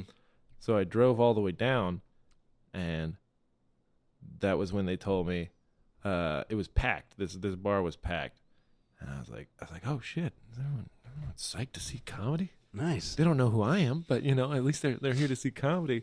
And the booker / owner / bartender was like, oh shit, man, I forgot to tell you, we booked a Stained cover band out of Muscle Shoals, Alabama. Holy shit. And this is the quote of the night. This is the quote. You're good, but you're not Stained cover band. Oh, God. You need to have that on the back of your next CD. It's like, that needs to be like the quote whenever you do press. You're good, but you're not Stained cover band. Good. That's amazing. Stained was it's been a while, right? Yeah, exactly. but like their early stuff was cool. And everything I can remember. Until he like went country and started like complaining about all of his like Well, problems. I think he went country and plugged into that like fucking hillbilly fucking Kid Rock crowd. Hey man, like what 3 Doors Down did, but go and sing about the damn war and all that. Gonna make some money. Oh my God, 3 Doors Down. I just remember like 3 Doors Down. I just think about they they have all this like military commercials like before movies, right? And for a while they were running this 3 Doors Down like music video for their song Citizen Soldier. Yeah, Citizen Soldier. Yeah. So I'm like, I'm trying to watch fucking Iron Man, and then this fucking bullshit propaganda is coming up. Right. Hey man. And 3 Doors Down they're a Mississippi band. They are. 3 Doors Down's from Mississippi. Yep. They're from Gulfport. Yeah, unfortunately, that's where dreams go to die. Gulfport. I don't know. It's that's like most things, like the South, anywhere really as a region will devolve into, Afghani fighting if there isn't an outside pressure involved, because like people from the northern part of Mississippi, they get called hillbillies. We call southern parts coast trash. Anyone who's from the suburb outside of Jackson, we call them Madison fuckheads. Brick City assholes, whatever. And then there's just the fucking Delta, and like, what are you gonna do with them? But there's something about like Mississippi, I mean, I don't, not I don't know about comedy, but like music you know, like there's this map of Mississippi that I've seen where it's like they like all these like famous like blues people, and they show like where these people are, and like, man, fucking Clarksdale, like something about Clarksdale. There's all these like super influential badass motherfuckers that came out of this fucking cotton town in Mississippi. Holly Springs too. Yeah, Holly Springs, like Mississippi Hill Stomp, like outside of like Junior Kimbrough and R.L. Burnside. Yeah. And like because I went down to Kimbrough's place down in Holly Springs once because I was bored. And like you do. And then there's also Foxfire just north of that's in Abbeville, just north of Jackson, and or just north of Oxford. And you realize that I don't know, Junior Kimbrough and R.L. Burnside had enough children to like field an NFL football team. Yes, please. And yes, they did. And like when they're all musicians. We've worked with Cedric. Yeah, and that's the music video that's in Oxford is a music video we did with Hell Cedric. yeah, dude. I saw Cedric one time because like Foxfire is fantastic. Have you been out to Foxfire? No. It's a you can pack whatever you want, BYOB, and it opens up on Sunday. Just on Sundays at like 2 p.m. You pay like $10 to get in and just park, and then you can just hang out all day. That's cool. And they have bands playing throughout the entire day, and Miss Kim runs the whole thing. She'll sell you some fucking moonshine. Oh, which nice. Is, like, actually, no, she won't. If they're in Well, don't really happen. Where is Foxfire? It's just north of Oxford. It's in a place called Abbeville, Mississippi. Okay. And they play until whenever the fuck they stop playing. Right. And you know, like it's one of those chill things to where like, I don't know. There's no cell phone reception there. There's no Wi-Fi, which like let you disconnect, man. Well, yeah. Well, no. It's like you bring like decks of cards and like, you know, like things like that. Like, cause like that's what I would always tell my friends because I would go there like every month when I was working on the political thing, just because like, you know, you're working like 90, 100-hour work weeks, like Monday through Saturday, and then Sunday you make sure that he gets to all the churches, which like doing church runs is fantastic on a political campaign. Really? Yeah, no, it's like you have to wake up. You go to the crazy Pentecostals really early in the morning, right? You try to hit the Baptists like middle of the morning, and then like the Methodists and Episcopalians later in the morning. Interesting. And then you have to start circling back around because they all go get lunch different places too. Right. So you can get them all at lunch, and then at around 2:00 in the afternoon you're done. But you've been up since like 3 a.m. getting ready for all this. Just campaigning the whole time. When do you hit the Catholics? It's like, we don't worry. So the Catholics, the Catholics. There isn't a strong Catholic presence in Northeast Mississippi, so like we didn't deal with a lot of that. So like the first time I got asked to go on the road was I guess it wasn't even on the road because I was still living in Corinth, and Lisa Michaels asked me to do her Out Loud showcase. Who's Lisa Michaels? She does a bit about I'm not gonna like poach her bit, but she's trans. She's a big trans woman. She's got purple hair. She plays music, right? Yeah. She's in the Midtown. She's the front of the Midtown Queers, and she asked me to come do her show in Memphis, and like I had never been paid money to do comedy before, and so like I drove in from Corinth in my truck. I was wearing my boots. I was wearing suspenders because like you do. Like I still have those suspenders. I think I should bring them back out, but I feel like it's too campy now. I don't know. But I was the token cis guy, and it was fantastic. Like I get a lot of gigs off of being the token either white dude or cis dude, and nice. Like it's great. Just because like I don't know, I like putting myself in uncomfortable like places. I guess there's this one open mic in Memphis called Slice of Soul. Where they got Chinese dub connections, the house band for it on Mondays. Where is this? This is at this place called Slice of Soul on Mondays. And is that a club or is that like a restaurant? It's a pizza place. Oh really? I haven't heard of it. Yeah, it's a pizza place on Madison. Oh, it's right over there near by Madison, Rico, and Cleveland. by Rico's Kickin' Chicken and Los Holy Tamales. shit. No shit. I need to go try it out. I love pizza. We need to go to that. We should. Oh, it's the best. Because the Chinese Chinese connection guys, like Omar. Shout out to Omar and Omar's the best. And David and all Really? those dudes. Wow. Yeah. I need to go check it out. Rico got me pussy once. And Hey, man. it was As to Rico. in Rico's kicking chicken. no. Rico from Chinese Dub and Negro Terror. Does Rico play in Chinese No, he doesn't Dub play as in well? Chinese Dub. You're right. Okay. You're right. It's just Negro Terror. I don't know if you've heard Chinese Dub Connection, but it's No, I haven't. Omar, the singer for Negro Terror, Right. is in a reggae group with his brothers, No shit. David and Joseph. I hope I'm not Dude, fucking their I'd love to names hear up. that. They fucking all right. So one night I went there and I didn't have any like material planned, and so I asked Chinese Dub to just do like an old country standard, like an old Johnny Cash style thing, and I forgot what the drummer's name is. Oh, that's bothering me. But he started doing like the train style drums where it's like It's a shuffle. yeah. He started doing that, and then Omar just started playing like a low bass, and I just Oh, ended that's up cool. telling the story about how I lost my virginity after a rodeo. Is that true? Yeah, that's totally true. Holy shit. Yeah. And then they, because the saxophone player, like I started pointing to him, like kind of like the like old 70s style, like Convoy, like Oh, I love that song. like yeah, Convoy or like Squirrel Went Berserk. It's like you're telling a story. Yeah, It it's was a like story the story talking. like the teddy, Yeah. like a teddy and bear. then I was like, and then he'd go, and like, it was just one of those like perfect evenings where everything lined up, and yeah, no, they're fantastic. I would like to hear the story Yes, me about too. how you lost your virginity after a rodeo, please. Tell us that Tourror story. I wasn't touring yet, but so me and this girl, we went to summer camp together. Like basically, How old are you? I'm 15. Oh, Okay. good. I'm 15, It's good Good age. age. and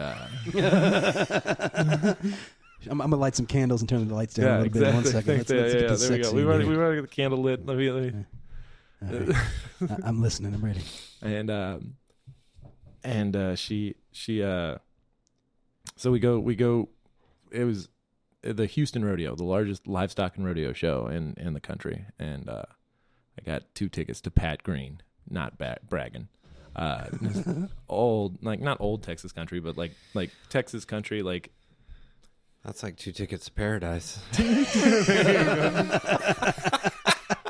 I held her hand on the fucking Ferris wheel, you know, like Nice. like she didn't live in Houston. Like she came to Houston just to see the rodeo, and then like I borrowed my mom's car. Like I didn't have a driver's license, but like my parents are from Mississippi, so no one gave a like I was like, hey, can I borrow the 1989 Honda Accord? Yes. And so we went there, held hands on the Ferris wheel, you know, just doing awkward 15-year-old talk. Like if you've ever listened to a 15-year-old talk, like they don't know how to spit game. No. Like, so you know, like I'm on the varsity lacrosse team now, and I'm the backup defensive end on the football team, which is pretty cool.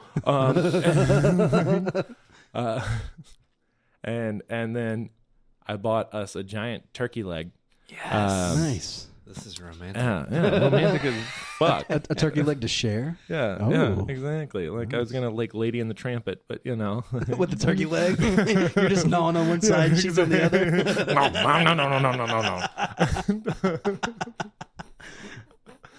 I have a very good visual of that on the Ferris wheel. Yeah. Like much on the turkey leg. And yeah, no. Then we went to the Pat Green concert. You know, came upon me wave on wave. If you know Pat Green, you'll know that. I don't know Pat Green. That's his hit song. And then because like they said we couldn't bring the turkey leg in, Oh, no shit. Yeah, no, it was bullshit. Fascists. Yeah, I agree.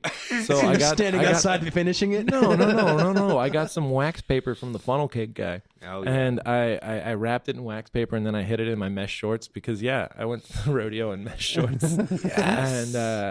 And have some room for your balls. Some of the grease burned me a little bit, but gotta play, gotta keep playing.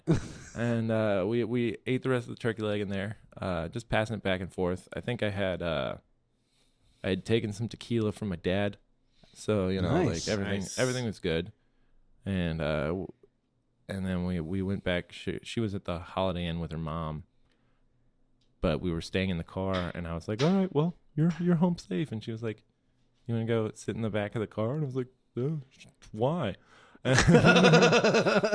and then we did something beautiful. And nice. So she initiated. Oh yeah, totally. Oh, that's a good girl. Yeah, totally. Nice. And that was your first time? Yeah. And was it her first time? I don't know. Probably Doesn't not. sound like it. I don't think so. And like I've always been pretty positive of the fact that I've never taken anyone's virginity, which You feel a little regret. I don't know if it's regret. It's like you missed out on something. It's just like never like I don't know. Because that's a thing that that person will remember you forever. Yes. Yeah. And that's the only way, after that you're just, one of fucking many. Yeah. Unless you really, do something. Unless you knock the wheels off or something. Yeah. Right. Right. Yeah. So, your first time. I mean, how was it? Was it in the car? It was in the car. Was it the Toyota or what? It was a Honda. Honda. It was fantastic. It's a good car. I mean, like, were you as tall as you are now then? It was kind of hard to maneuver. I was probably only. I went through my growth spurt. I'm. For you listeners at home, I am 6'5", 295. I'm a big boy. He's a large fella. He's a large fella, and I wear boots.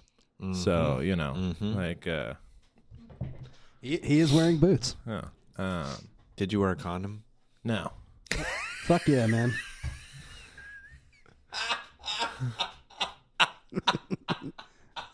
I still don't like wearing condoms. Fuck that shit. I don't know. Like safety's always been. It's overrated. Yeah, I don't have any kids. I don't have any diseases. I don't know. It's just one of those things. You get the oil changed every once in a while just to make sure you're up to snuff. You don't now, but every time it's a big. I got my first disease at 15. No shit. Oh yeah. Yeah. Thank God for penicillin. Yeah, it was one of those. It was one of those friendly ones that you get a shot and it goes away. But it was a great eye opener. Yeah, it was a great eye opening situation because what's the Robert Penn Warren quote where it's you caught one of them social diseases? Yeah, did you have to tell your parents? Or like, yeah. So I got an issue with my dick. Yeah. I had to get my mom. My mom fucking took me to the doctor, and so he actually.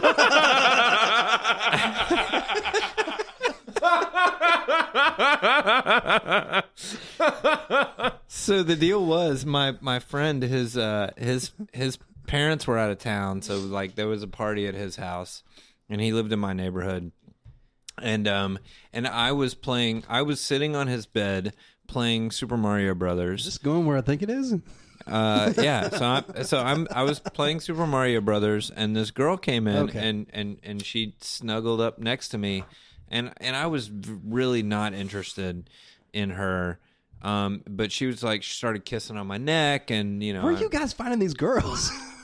Dude, we were 15. We were 15. Man, it was cool. I was 15, and she was like kissing on my neck, and then and I was like, and we were like fucked up. I mean, that was back when we were fucking eating acid and whatever. Shit. I mean, yeah. But I was like really more interested in playing Super Mario than I was her. Much more visually stimulating. And then she sort of, like unzipped my pants and started going down on me. No shit. And I was like, kept playing Super Mario Brothers. And then she then she kind of climbed on top of me, you know, and I was like, oh, this is cool.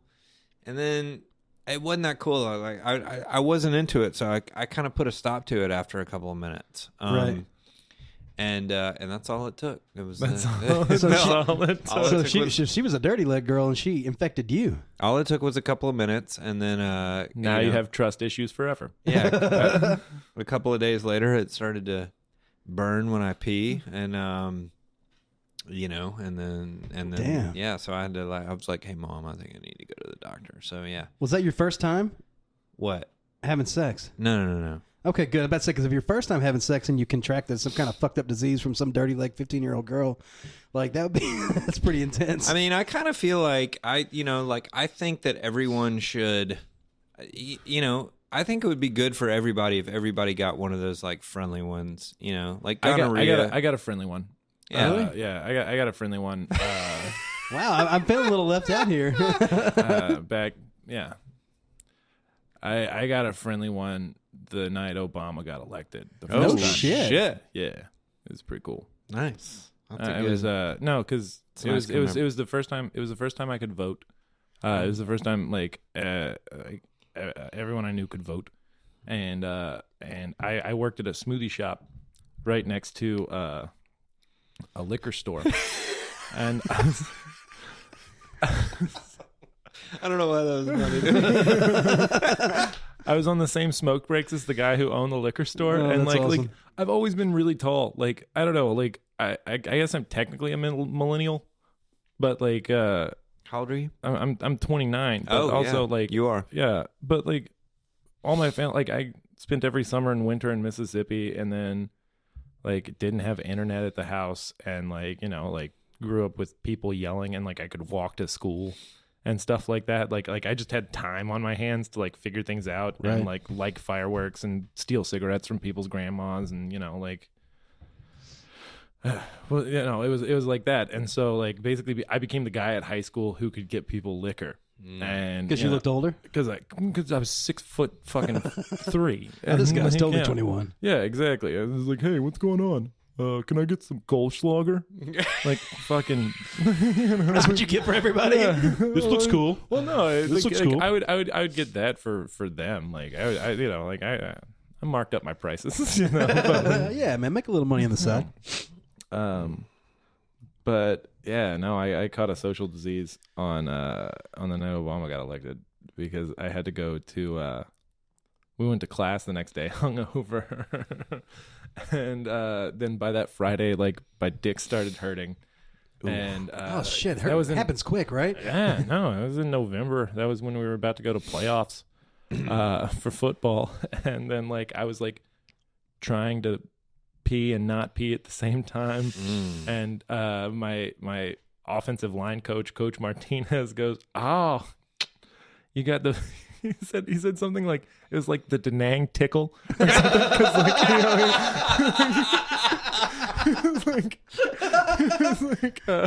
how did he know? He's an old Vietnam vet. Like, wow, didn't give a fuck. The Da Nang tickle. Yeah, that's great. So what do you do about the Da Nang tickle? How do you? Because you get a shot in the butt. Yeah, you get a shot in the butt. That's it, huh? Penicillin. Mm-hmm. Huh. But you know, I mean, I feel like everyone should experience that just to fucking, because I mean, I like after going through that experience at 15, it's like I'm fucking careful. Yeah. You know, now, you know, it was something that, you know, goes away. Yeah. And, you know, I think you know, I don't feel weird about fucking, you know, because whatever, yeah. You know, it's like I don't have fucking herpes, and right. Shout out to anybody with herpes. Yeah, exactly. But, you know, like it's you know, herpes is like the red badge of courage, you know. It's like herpes means you didn't leave the putt short. It's like I don't know. It's like the gift that keeps on giving.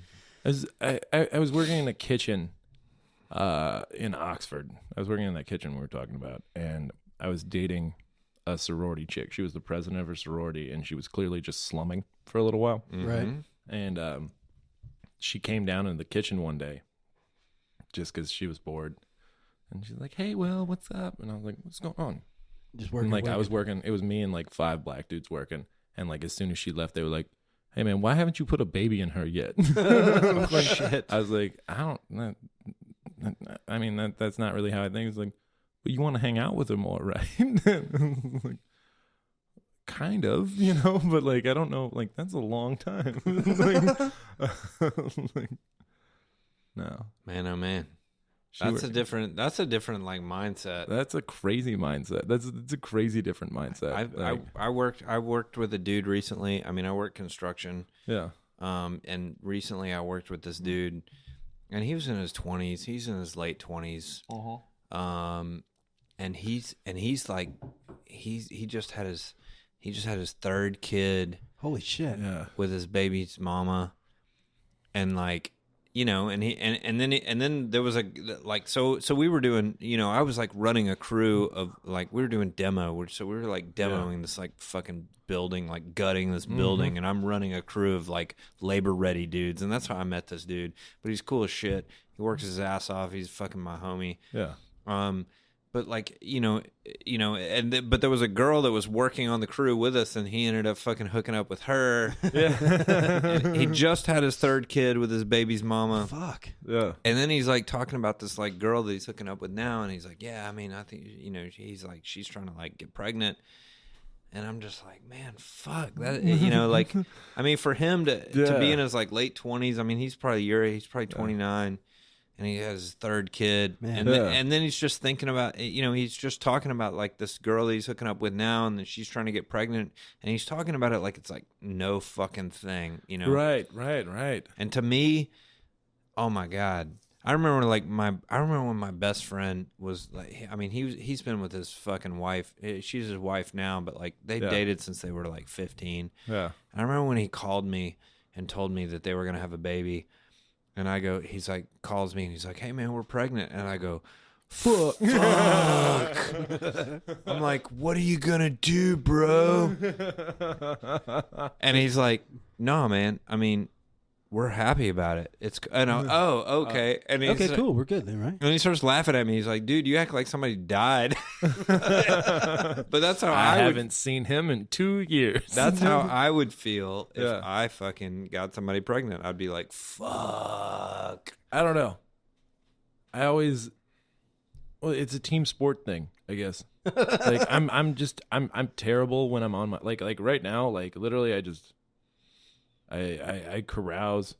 I drink too much. Like when I'm in a relationship, I'm a very good Christian boy. Mm-hmm. But like if I got a girl pregnant, I'd be like, fuck, all right, no, I'm done with comedy now. Like let's I think so. Think it would be over? I don't know. If I got something like today, yeah, totally. Like health insurance is the thing. Yeah. I don't have that confidence in myself. I think it would just become a hobby again. Yeah. Like it would have to just be like hobby. Like, I don't know.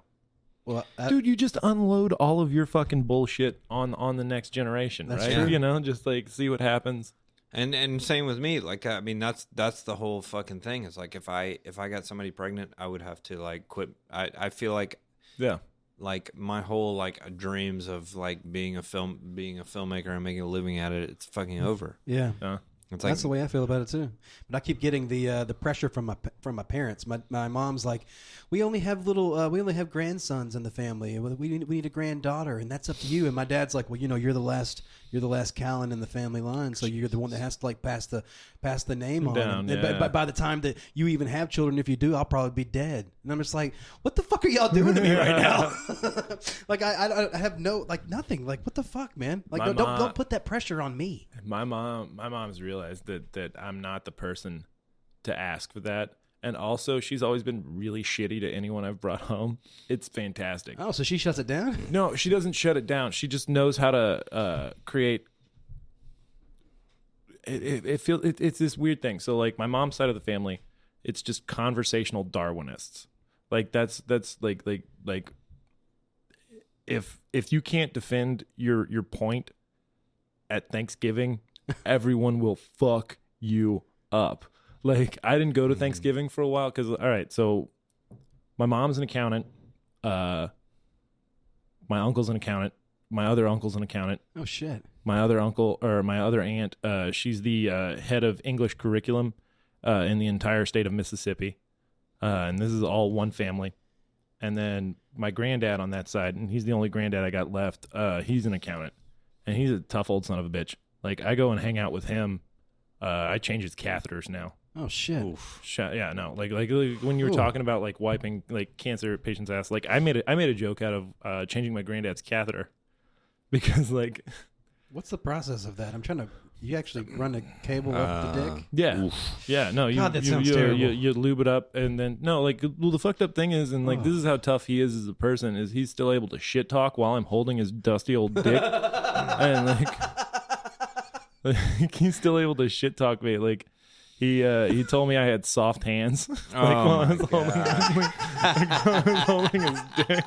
You just like ram it harder. Like you don't know how to do real work, Nancy. God. Wow. I tell you what, that's when I always talk about like, like when I'm like, well, I became a grown up at this point. This is when I become a grown up. I mean, I'm 41 now. Yeah.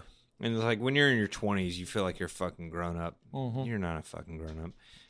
But I was probably when I was 28, 29 was when I like had to help fucking take care of a person that was fucking dying and having to wipe their ass. And like that was the moment I became a fucking grown up. Right.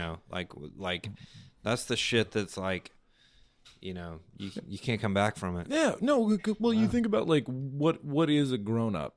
All right. Like I don't know. And like a grown up to me is just someone who does the things that are necessary. Yeah, handle your fucking business. you just handle your horse shit. Yeah, no, like I'm sorry, I don't and what's interesting about it is like this new group of people who are trying to grow up, and this sounds like old head thinking, but like I really do think that like people in the South were like 2 generations like behind in everything. Oh yeah.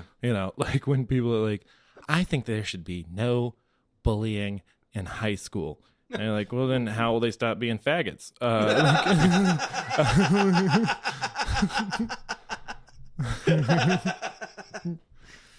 Social shaming serves a purpose. Like, right. Oh man, dude! Hey, if I'm hosting the Oscars in 10 years, they're gonna have this. Aren't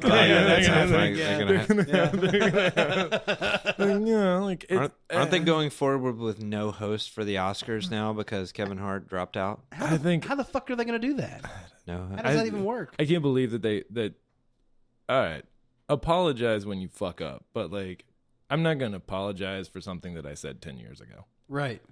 I'll apologize for something that I said yesterday when I'm blackout drunk, and they're like, "You told me that you hope my mom gets cancer," and I'm like, "Oh, that's fucked up." Yeah, sorry about that, but like, are you the same person you were 10 years ago?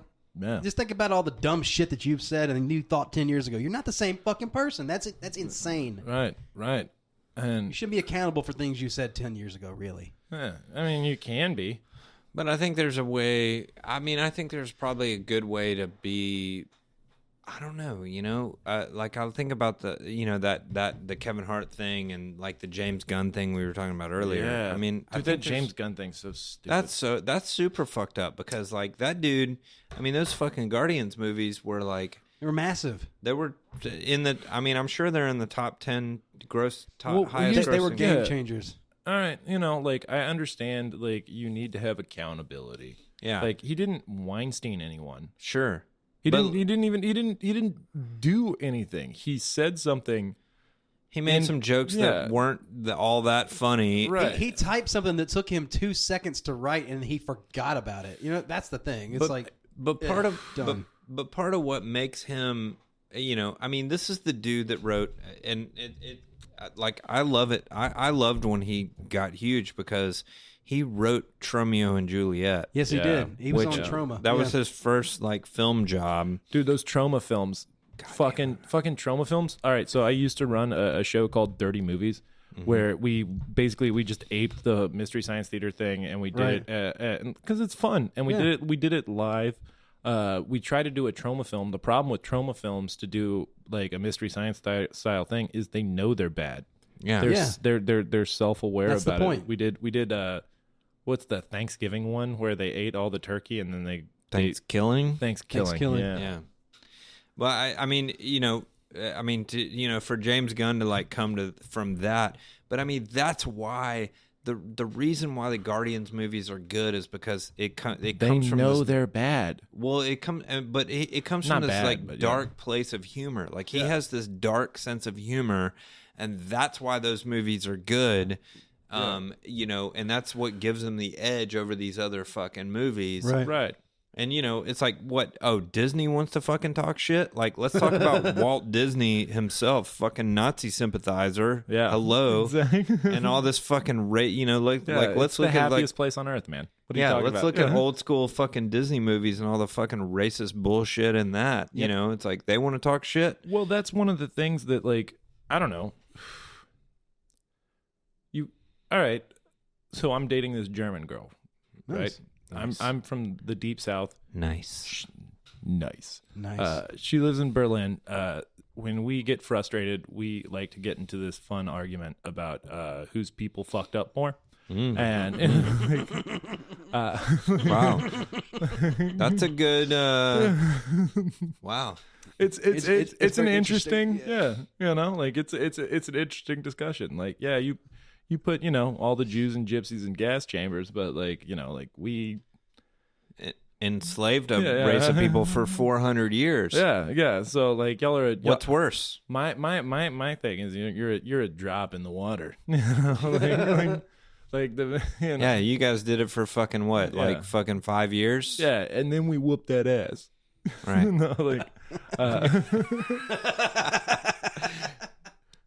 And then we said no. Maybe 9. There are no fucking Goebbels statues up there. There are no daughters of the Nazis. They're still our daughters of the Confederacy. Oh yeah. And that's the fun thing for me. I'm going over there in March. Oh wow.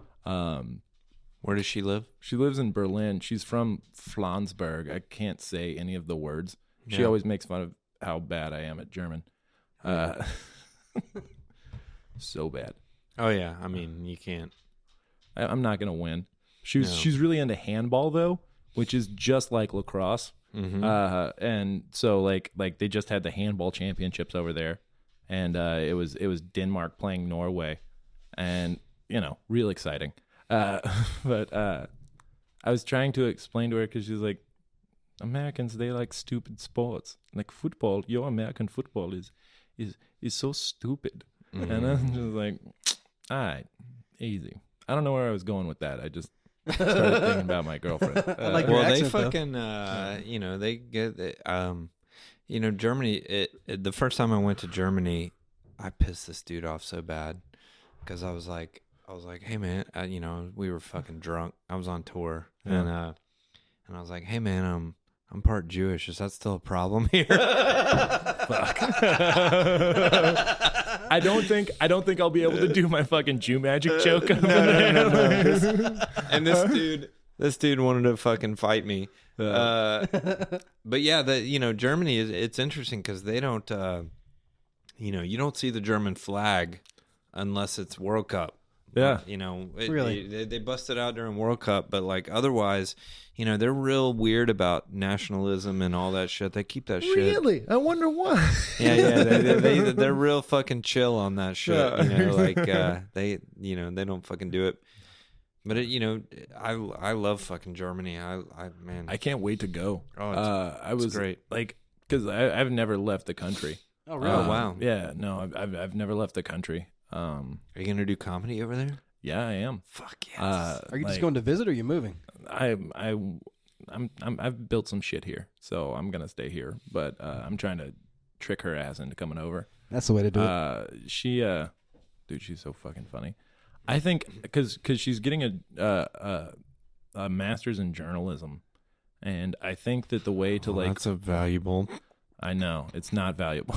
Shh, don't. Shh, shh, shh, shh.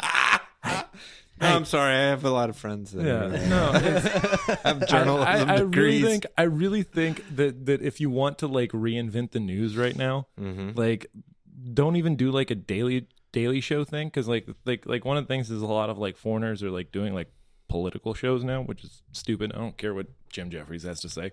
But like, I kind of like his show. I like his show a lot, but I don't care about what he has to say about us. Right. I think if you get an Australian to talk about the weather here, everyone would watch that again. Because do you remember when weathermen and women used to be like superstars? You know, like what's that famous weather guy? Dan, what's his name from Memphis? Doug Gillen does a great joke about him. No, there was God damn it, what was his Al name? Roker?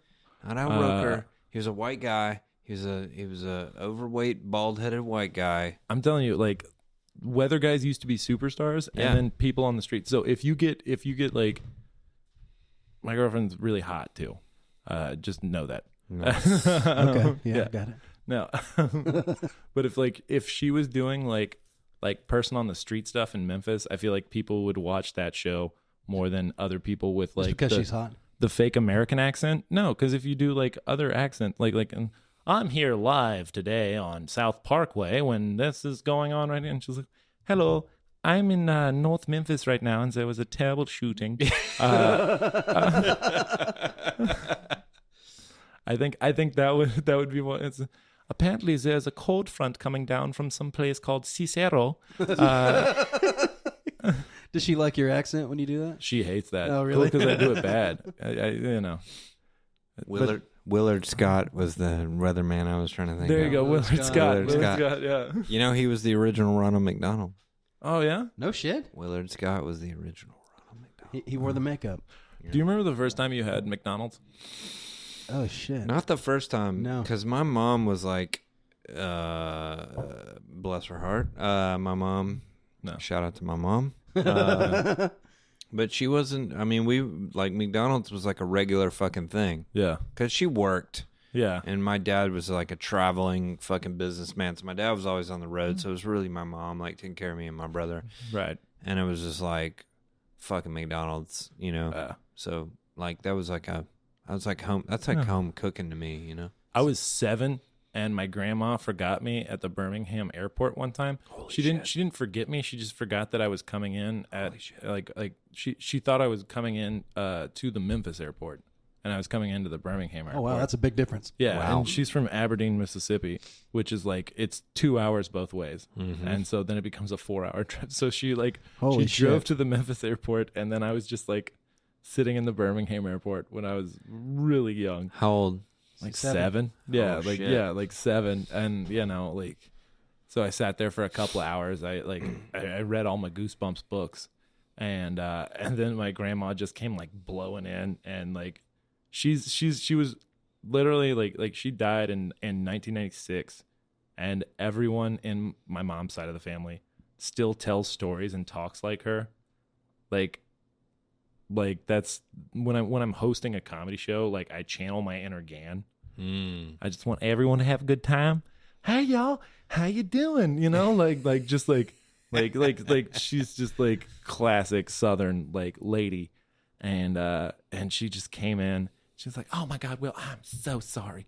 Will, were you worried when I wasn't here?" And I was like, I cried a couple of times, just, you know, like because I was sitting at like the Delta like bag check, but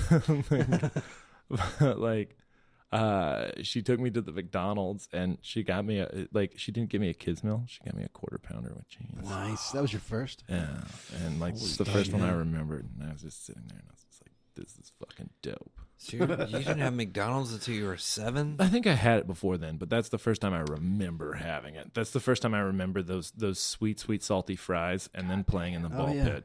You know. Well, you can look at me and think that I had McDonald's growing up the entire time, but I grew up on like home cooked meals, and like going out to eat was like a treat, you know. So, but which it should be. Yeah. So when I actually was able to spend my own money, I indulged and tore up fast food. So, yeah. Oh, so you didn't have McDonald's growing up? It was very, very, very rare. Oh. It was like something like when my grandmother would take me out or my aunt or something. It'd be like a treat, you know. Wow. Yeah, we didn't do that. Tour secrets on eating. Oh. Yeah, there you go. What are your tour secrets on eating? So this is some shit. I don't know if this place is around. Maybe there's a few locations.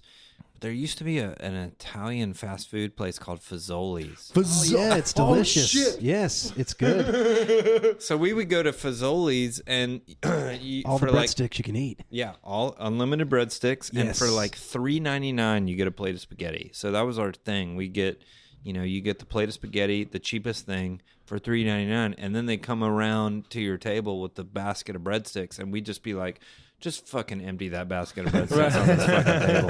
They're good too. And we would fill up on breadsticks. Yeah. Also, one thing that we would do was, we were on the fucking bottom level. It was like punk rock fucking DIY fucking bare bones fucking touring. So we started. There's a bagel company called Einstein Brothers Bagels. They're delicious. Mm-hmm. Yeah, great. If you go to any Einstein Brothers Bagels location, like right at 5:00, they fucking throw away a giant fucking like they take all the bagels, they throw them in a trash bag, and they throw them in the fucking dumpster. No shit. So we would dumpster dive behind Einstein Brothers and get a huge fucking trash bag full of bagels, and just take that thing with us on the road. You go to a grocery store, you get some tomatoes, you get some hummus, and you eat fucking bagel sandwiches. And boom. Sounds good, man. And then you're fucking constipated for 6 months, like I was in 2001. Fucking no. When we were up in Detroit, that's what I did. Because I don't know, comedy's a little different because like you have like a set group of people that you get to travel with, and basically I'll travel with pretty much whoever. I like to test out stuff beforehand, just because like good road buddies are hard to come by.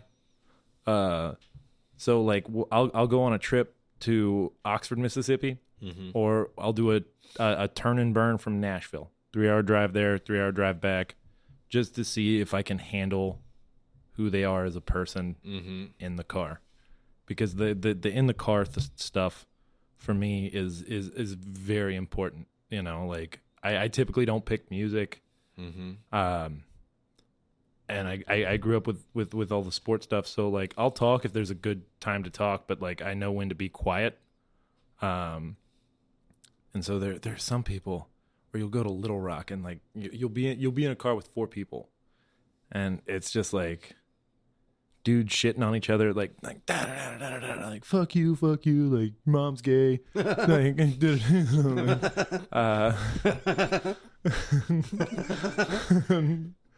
and I'm just like, all right, I don't think I could make it to Tulsa with you. Like, if this is gonna get old real quick, dude. Yeah, no. If you've got to be alpha all the time, like, it's not gonna work with me. I always found that the biggest source of disagreements and fights was always was always over music. Yeah. Really? Because we always had a rule when we were touring that whoever was driving got to pick the music, and somebody would pick, fucking, Garth Brooks, which is fine. That's good. It's good. But somebody had, when I was touring in the like late '90s, early 2000s, and we would have tapes. Yeah, and so somebody would make a tape, and it's 90 minutes of Garth Brooks. Fuck. That's too much. Yeah, exactly. I love Garth Brooks. I saw him twice when he came to. Oh no shit! I've never seen him. I think he'd do a good show. I really think that Garth Brooks, George Strait country really embodies comic culture, because you're the sad man going to the next town. And I get it, but I understand why other people don't get it. And also you can create like some really cool stuff like now where when I'm going to like, there's this great open mic in Little Rock that has a great crowd where like I can go. It's at the Joint in North Little Rock, if you want to know, where I can go just test out like new material to like a receptive crowd and like feel the beats to it. But I'll take like 3 other comics and just let everyone rotate and pick, and then you get to like radio free parts of Arkansas. Mm-hmm. What does that mean, radio free? That means they don't have any cell phones, or like you can barely you can barely get like radio. You can't get anything off of your phone. and then you just have to like sit there for like 30 minutes and just be okay with that, you know, like or you can listen to like AM, you know. Yeah. Like, you know what we used to do? What was really, because we would always end up doing like overnight drives, and we would pick up those are motherfuckers. Like, oh yeah, I fucking. Yeah, so you get done with the show, and then you got to be fucking, you got to drive all fucking night. Yep. But we would always like scan the AM and pick up Coast to Coast. Oh, I love Coast to Coast. Coast to Coast. Dude, it's the best. Dude, when they get the pickups from Dan Aykroyd on Coast to Coast. Oh, shit. Oh, man. So I have this like really like sort of warm memory, you know, of, and it's actually funny because a couple of years ago, my mom, she was living in Oregon, and she was moving back to Memphis, and so I from New Orleans I flew to Oregon, and I loaded up a U-Haul truck of all of her shit, and like I drove it back to Memphis for her. And so I was like driving alone, like driving this U-Haul, and I was like, you know, and I remembered that feeling of like being on tour with the dudes and like picking up Coast to Coast AM, and I'm like driving through the fucking desert. Yeah. I didn't have much money. I didn't have like I had just enough money for gas, so I like slept in this fucking U-Haul. Yeah. But I fucking scan, you know. Once you lose it in one place, you fucking scan some more and you find it in another place. Right. So I was like listening to Coast to Coast, and they're talking about the fucking Antichrist and all this fucking crazy shit, you know, and it's so good, you know, and like I just have this like really warm like memory, this very comforting feeling of like driving through the desert, listening to, in the middle of the night, fucking listening to fucking Coast to Coast. And like back then it was fucking Art Bell. Yeah, dude, holy shit. I don't know who the dude is that does it now, but Somebody Nori, right? Yeah, it's Nori. Yeah. There's a fucking, I remember because I like Sunday drives.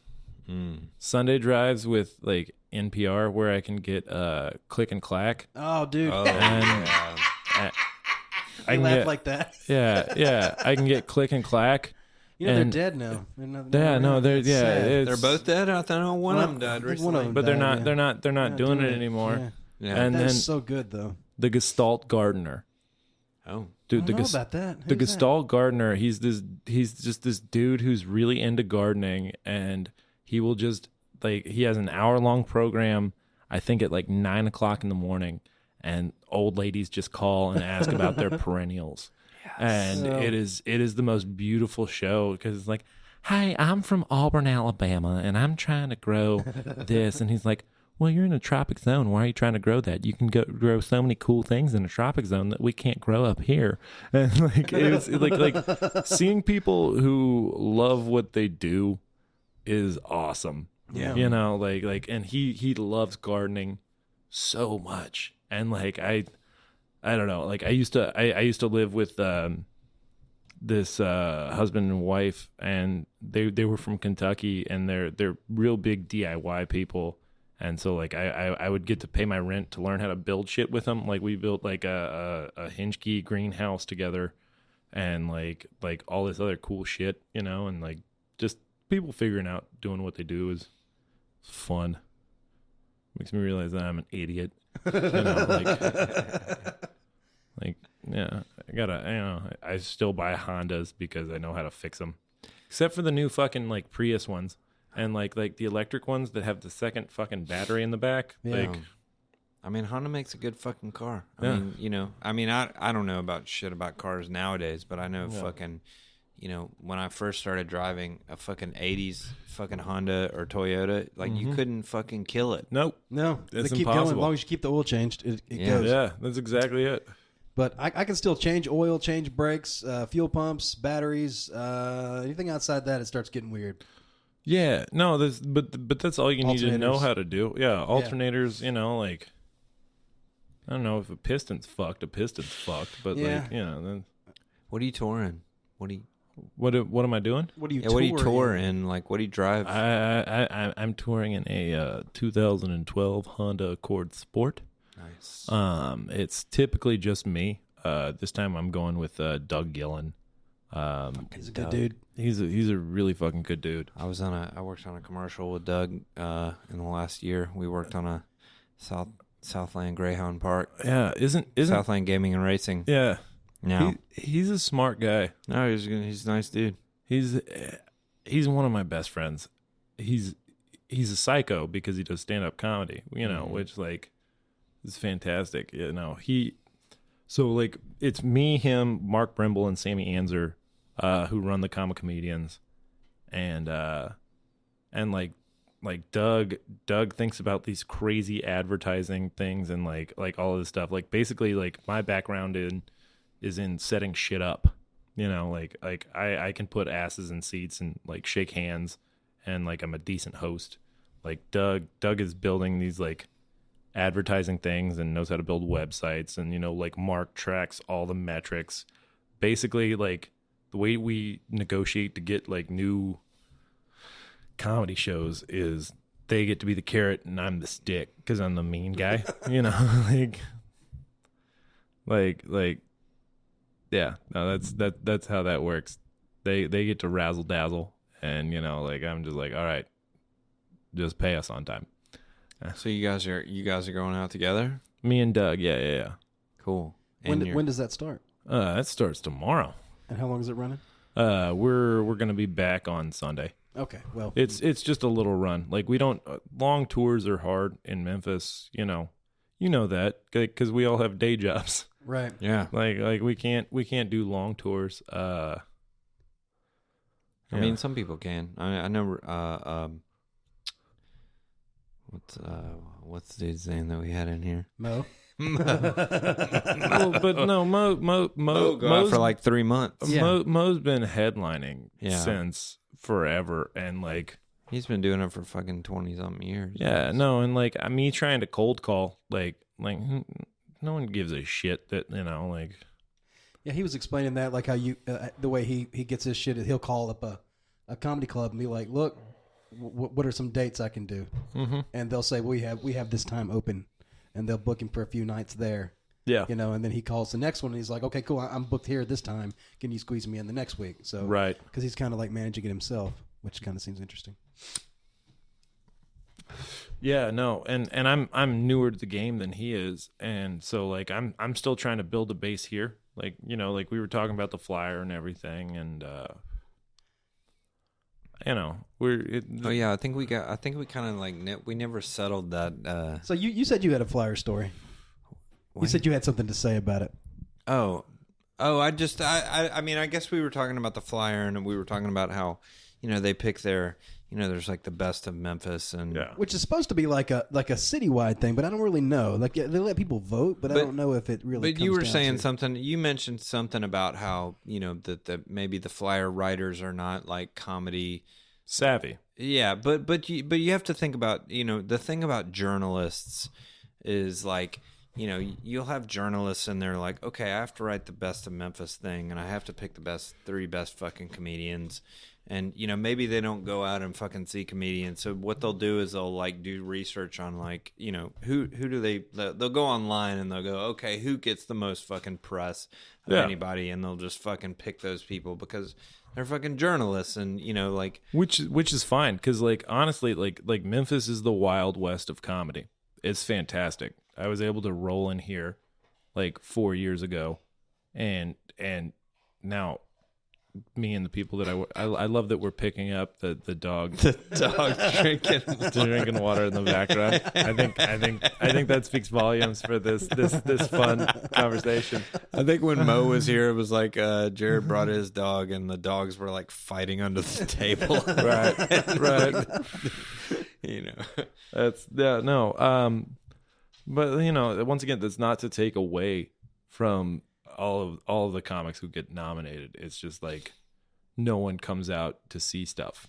Like like we run all of our shows for free, just because getting people to come to comedy shows in Memphis, if they have to pay a cover, is like pulling teeth. And like I like the rowdiness of a free show, honestly. It's like that for a lot of shit in Memphis. Like for Memphis to be such an influential music town, being a musician from Memphis, it's hard to get fucking people out. And I think it's because we're a broke town. Yeah. So like, you know, people are fucking staying at home, or they're gonna spend their money out on their drinking rather than on entertainment. So it is a really fucking tough town. Yeah. You know, being an entertainer, which makes us better, which makes us hungrier, which makes us like I said, it makes us better. Like when I leave town, I get more laughs than when I do things here, but I know I've earned the laugh here. Mm-hmm. Like, you know, it's kind of like you're going through the shit to get here, so it's like you're getting hardened, so you can like, when you get outside and like anime, you've had to fight to get it. Exactly, anime style. I'm taking off my fucking training weights now, and then everyone's like, "Holy shit!" You know, like it's one of those towns, but also like I get nervous because anytime I leave. Like when I was in New York, everyone was like, "Yeah, I heard Memphis is pretty tight. It's cheap too. I could move there." Yeah. It's like, don't don't fuck up my shit, bro. Yeah. Like, dude, I like the my rent. Like I could. I wonder if we're gonna fucking get hit with that shit. With like an influx of. People, just because because all the fucking badass cities, it's like nobody can afford to live in. Right. We are. 3 years. Yeah. I pay $750 for this whole house. Yeah, no, I pay $450 for my little shithole apartment. And I'm fine with it. But like it's one of those things where like it's going to happen, and then like we're gonna have to go to Tulsa. Right. Like it's one of those things I feel like entertainment has gone, honestly, it's taken a step back in time, just because like if you're not one of the like main like entertainers, you're just gonna be like, all right, well, I can circle up the wagons or like I can pack up my wagon and move, because like that's what I'm gonna have to do. Like that's what you struggle with in entertaining, right? Because you need enough time off to write, to do, like. What's interesting is like, when a band puts out a first CD, they always say that, the band's first CD is probably going to be the best because they've had 10 years of like writing and like trying to get there and all that. But what's different about comedy is this is interesting. So a band can play the same song over and over again. People come back to see that song, but a comedian, you can't keep doing the same bits over and over and over again unless you're like fucking like what's the guy who smashes watermelons and shit? Gallagher. Gallagher. You're like like you're not doing that kind of comedy, so you can't just keep doing the same bits over and over again. So you have to have something new all the time. Well, so it kind of challenges you. Well, that's the interesting thing, and that's why like I don't know. And with people's attention spans now, like to get people to listen for an hour is hard. Like the way we run our stuff. We do showcase style where like everyone does like 10 to 15 minutes, just bang, bang, bang, bang, bang. Because no one wants to pay attention. Is it hard to do a shorter set or a longer set for you?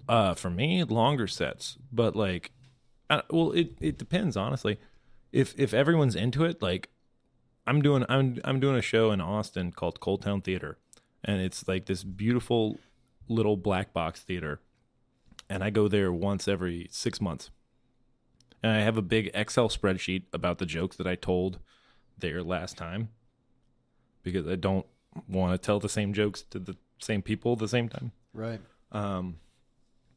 But like, yeah, you have to tell new stuff. But if you get longer sets, like I just did a 45-minute set in El Dorado, Arkansas. And like that was the first time that like I could really play with the space. Right. Like play with the silences and just like be comfortable, like typically I go up in like a middle linebacker like headspace where I'm like, I gotta hit them hard. I gotta do this as hard as I can, as best as I can, and then I get to leave, which is fun in its own right. But like longer sets can be good because you get to fuck around more. Right. You know, like they get to figure you out more too. I listen to a lot of podcasts about comedy, and they talk about how, you know, it's just like that standard thing. There's 10,000 hours before you're a professional at anything. No. And a lot of that time being a comedian is like you got to bomb. You got to get up there and you've got to fucking bomb. So tell me about one of your like worst bomb stories. My worst bomb stories. Okay. I mean, I think I already told you about how Stained cover band good. But I didn't even get to bomb that night. Did you watch the Stained cover band? Were they good? No, I took my money and I left because I knew I would go ape shit. Like if I stayed. Worst bombing stories. It's typically in Memphis, just because like everyone's heard my stuff here, and I don't write a lot, so like you're doing the same people. Oh yeah, and I'm trying to like work out different muscles, like my riffing muscle, like me being able to riff is still like dog shit. Like, hey, look at your shirt, that's a pretty dumb shirt. Like that's not good to say on stage. I wear the shirt all the time. Like yeah, no, it's fucking it's fucking fine. But like, no, some of the worst bombs I've had have been here. An ex-girlfriend came one time and started heckling me. That was really? That was a bad bomb. What'd you do to her? I broke up with her on the 4th of July. Oh, nice. Sounds like a Bruce Springsteen song, but nice. Yeah, I love the boss. Yeah. I don't know, like I feel like bombing, like I don't know, comedy for me is a lot like baseball, like pitching. Like even the Cy Young, he loses 9 times a year.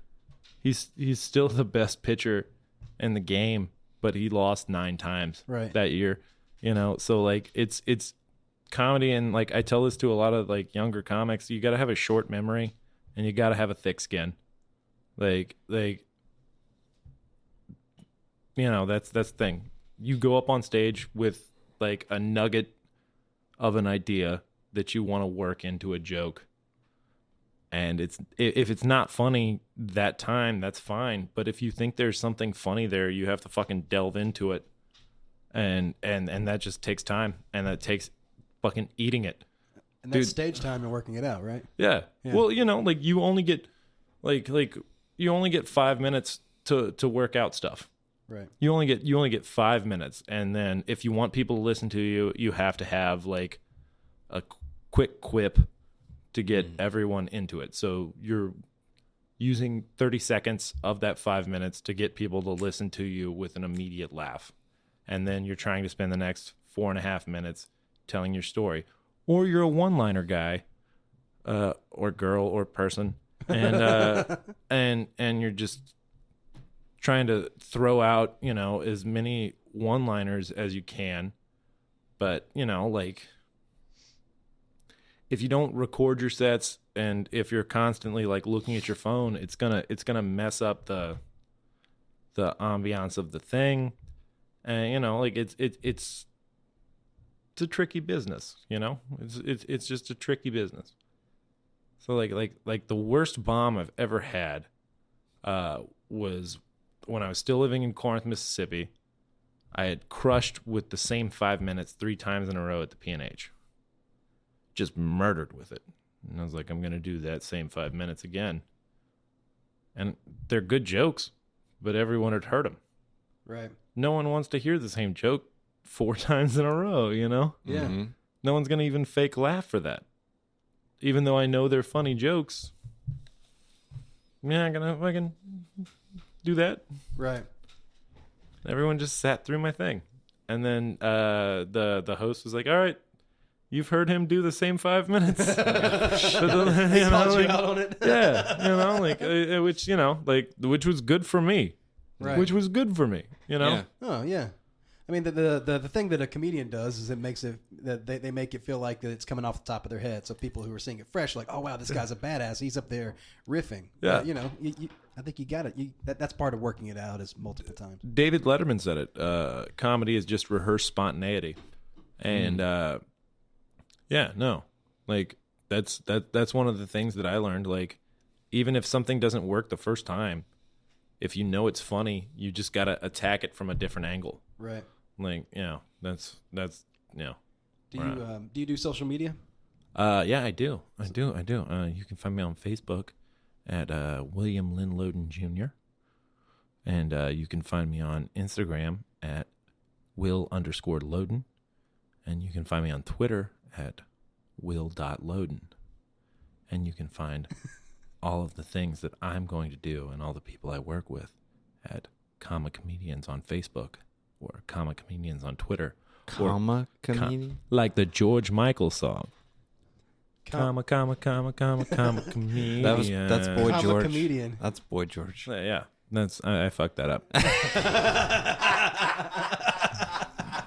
That fuck up's brought to you by Buffalo Trace. I think we've kind of like wound this down a little bit. Oh, but I kind of want to. Oh, you want to go more? Well, no. I mean, we mentioned Gallagher for a minute. Oh yeah, let's talk about Gallagher. And I want to talk about, did Gallagher play? He was supposed to play the stage stop. Did that happen or no? Never happened. It never happened.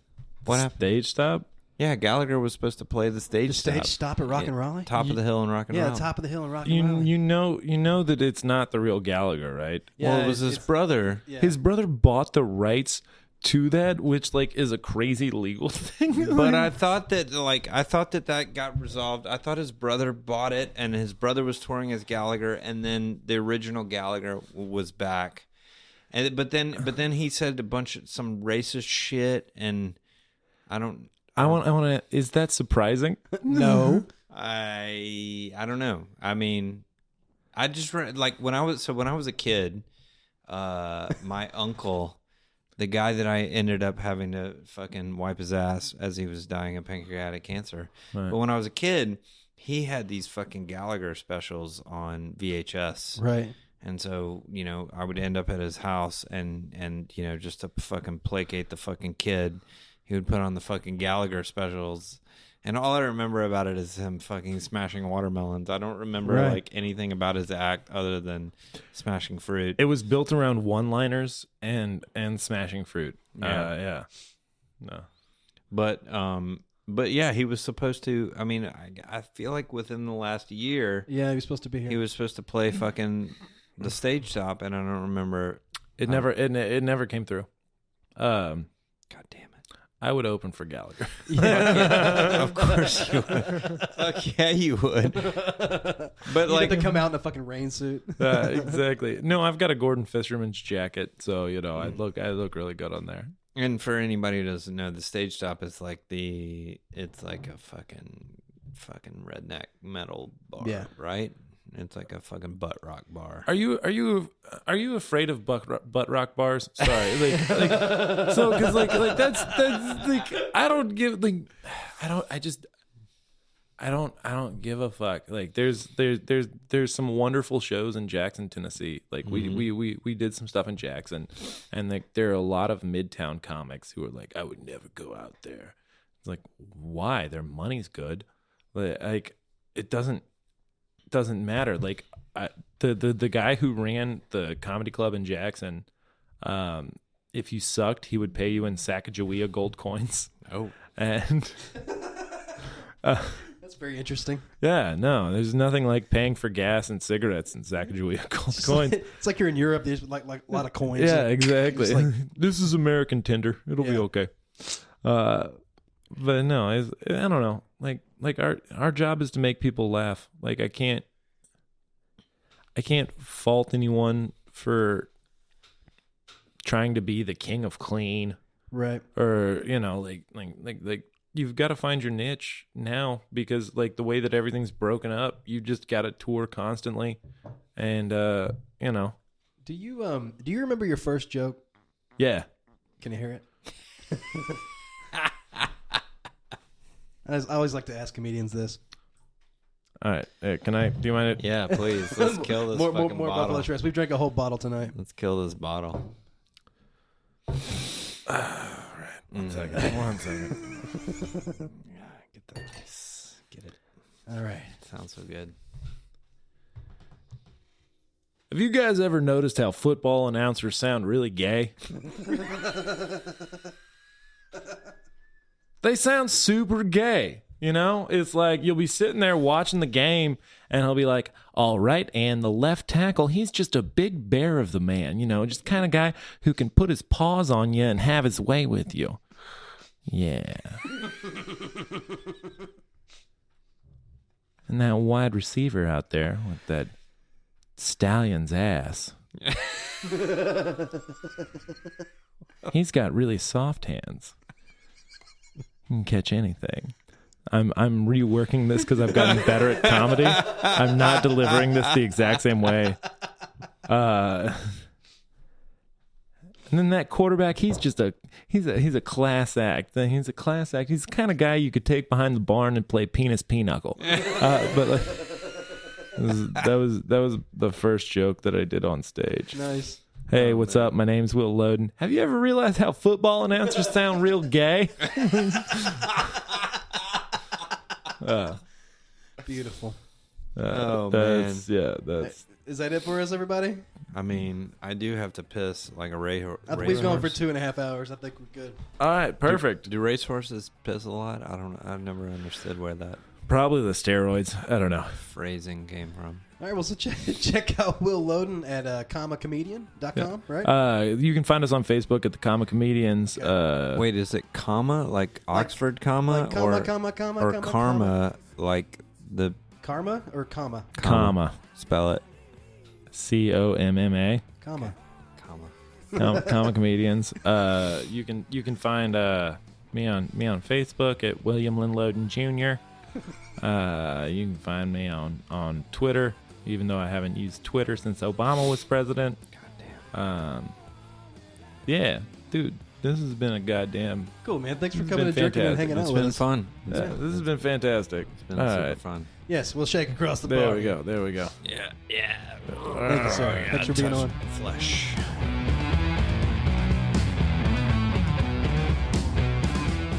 You've been listening to the Tourror Stories podcast. Be sure to subscribe to us on Apple Podcasts and leave us a 5-star review.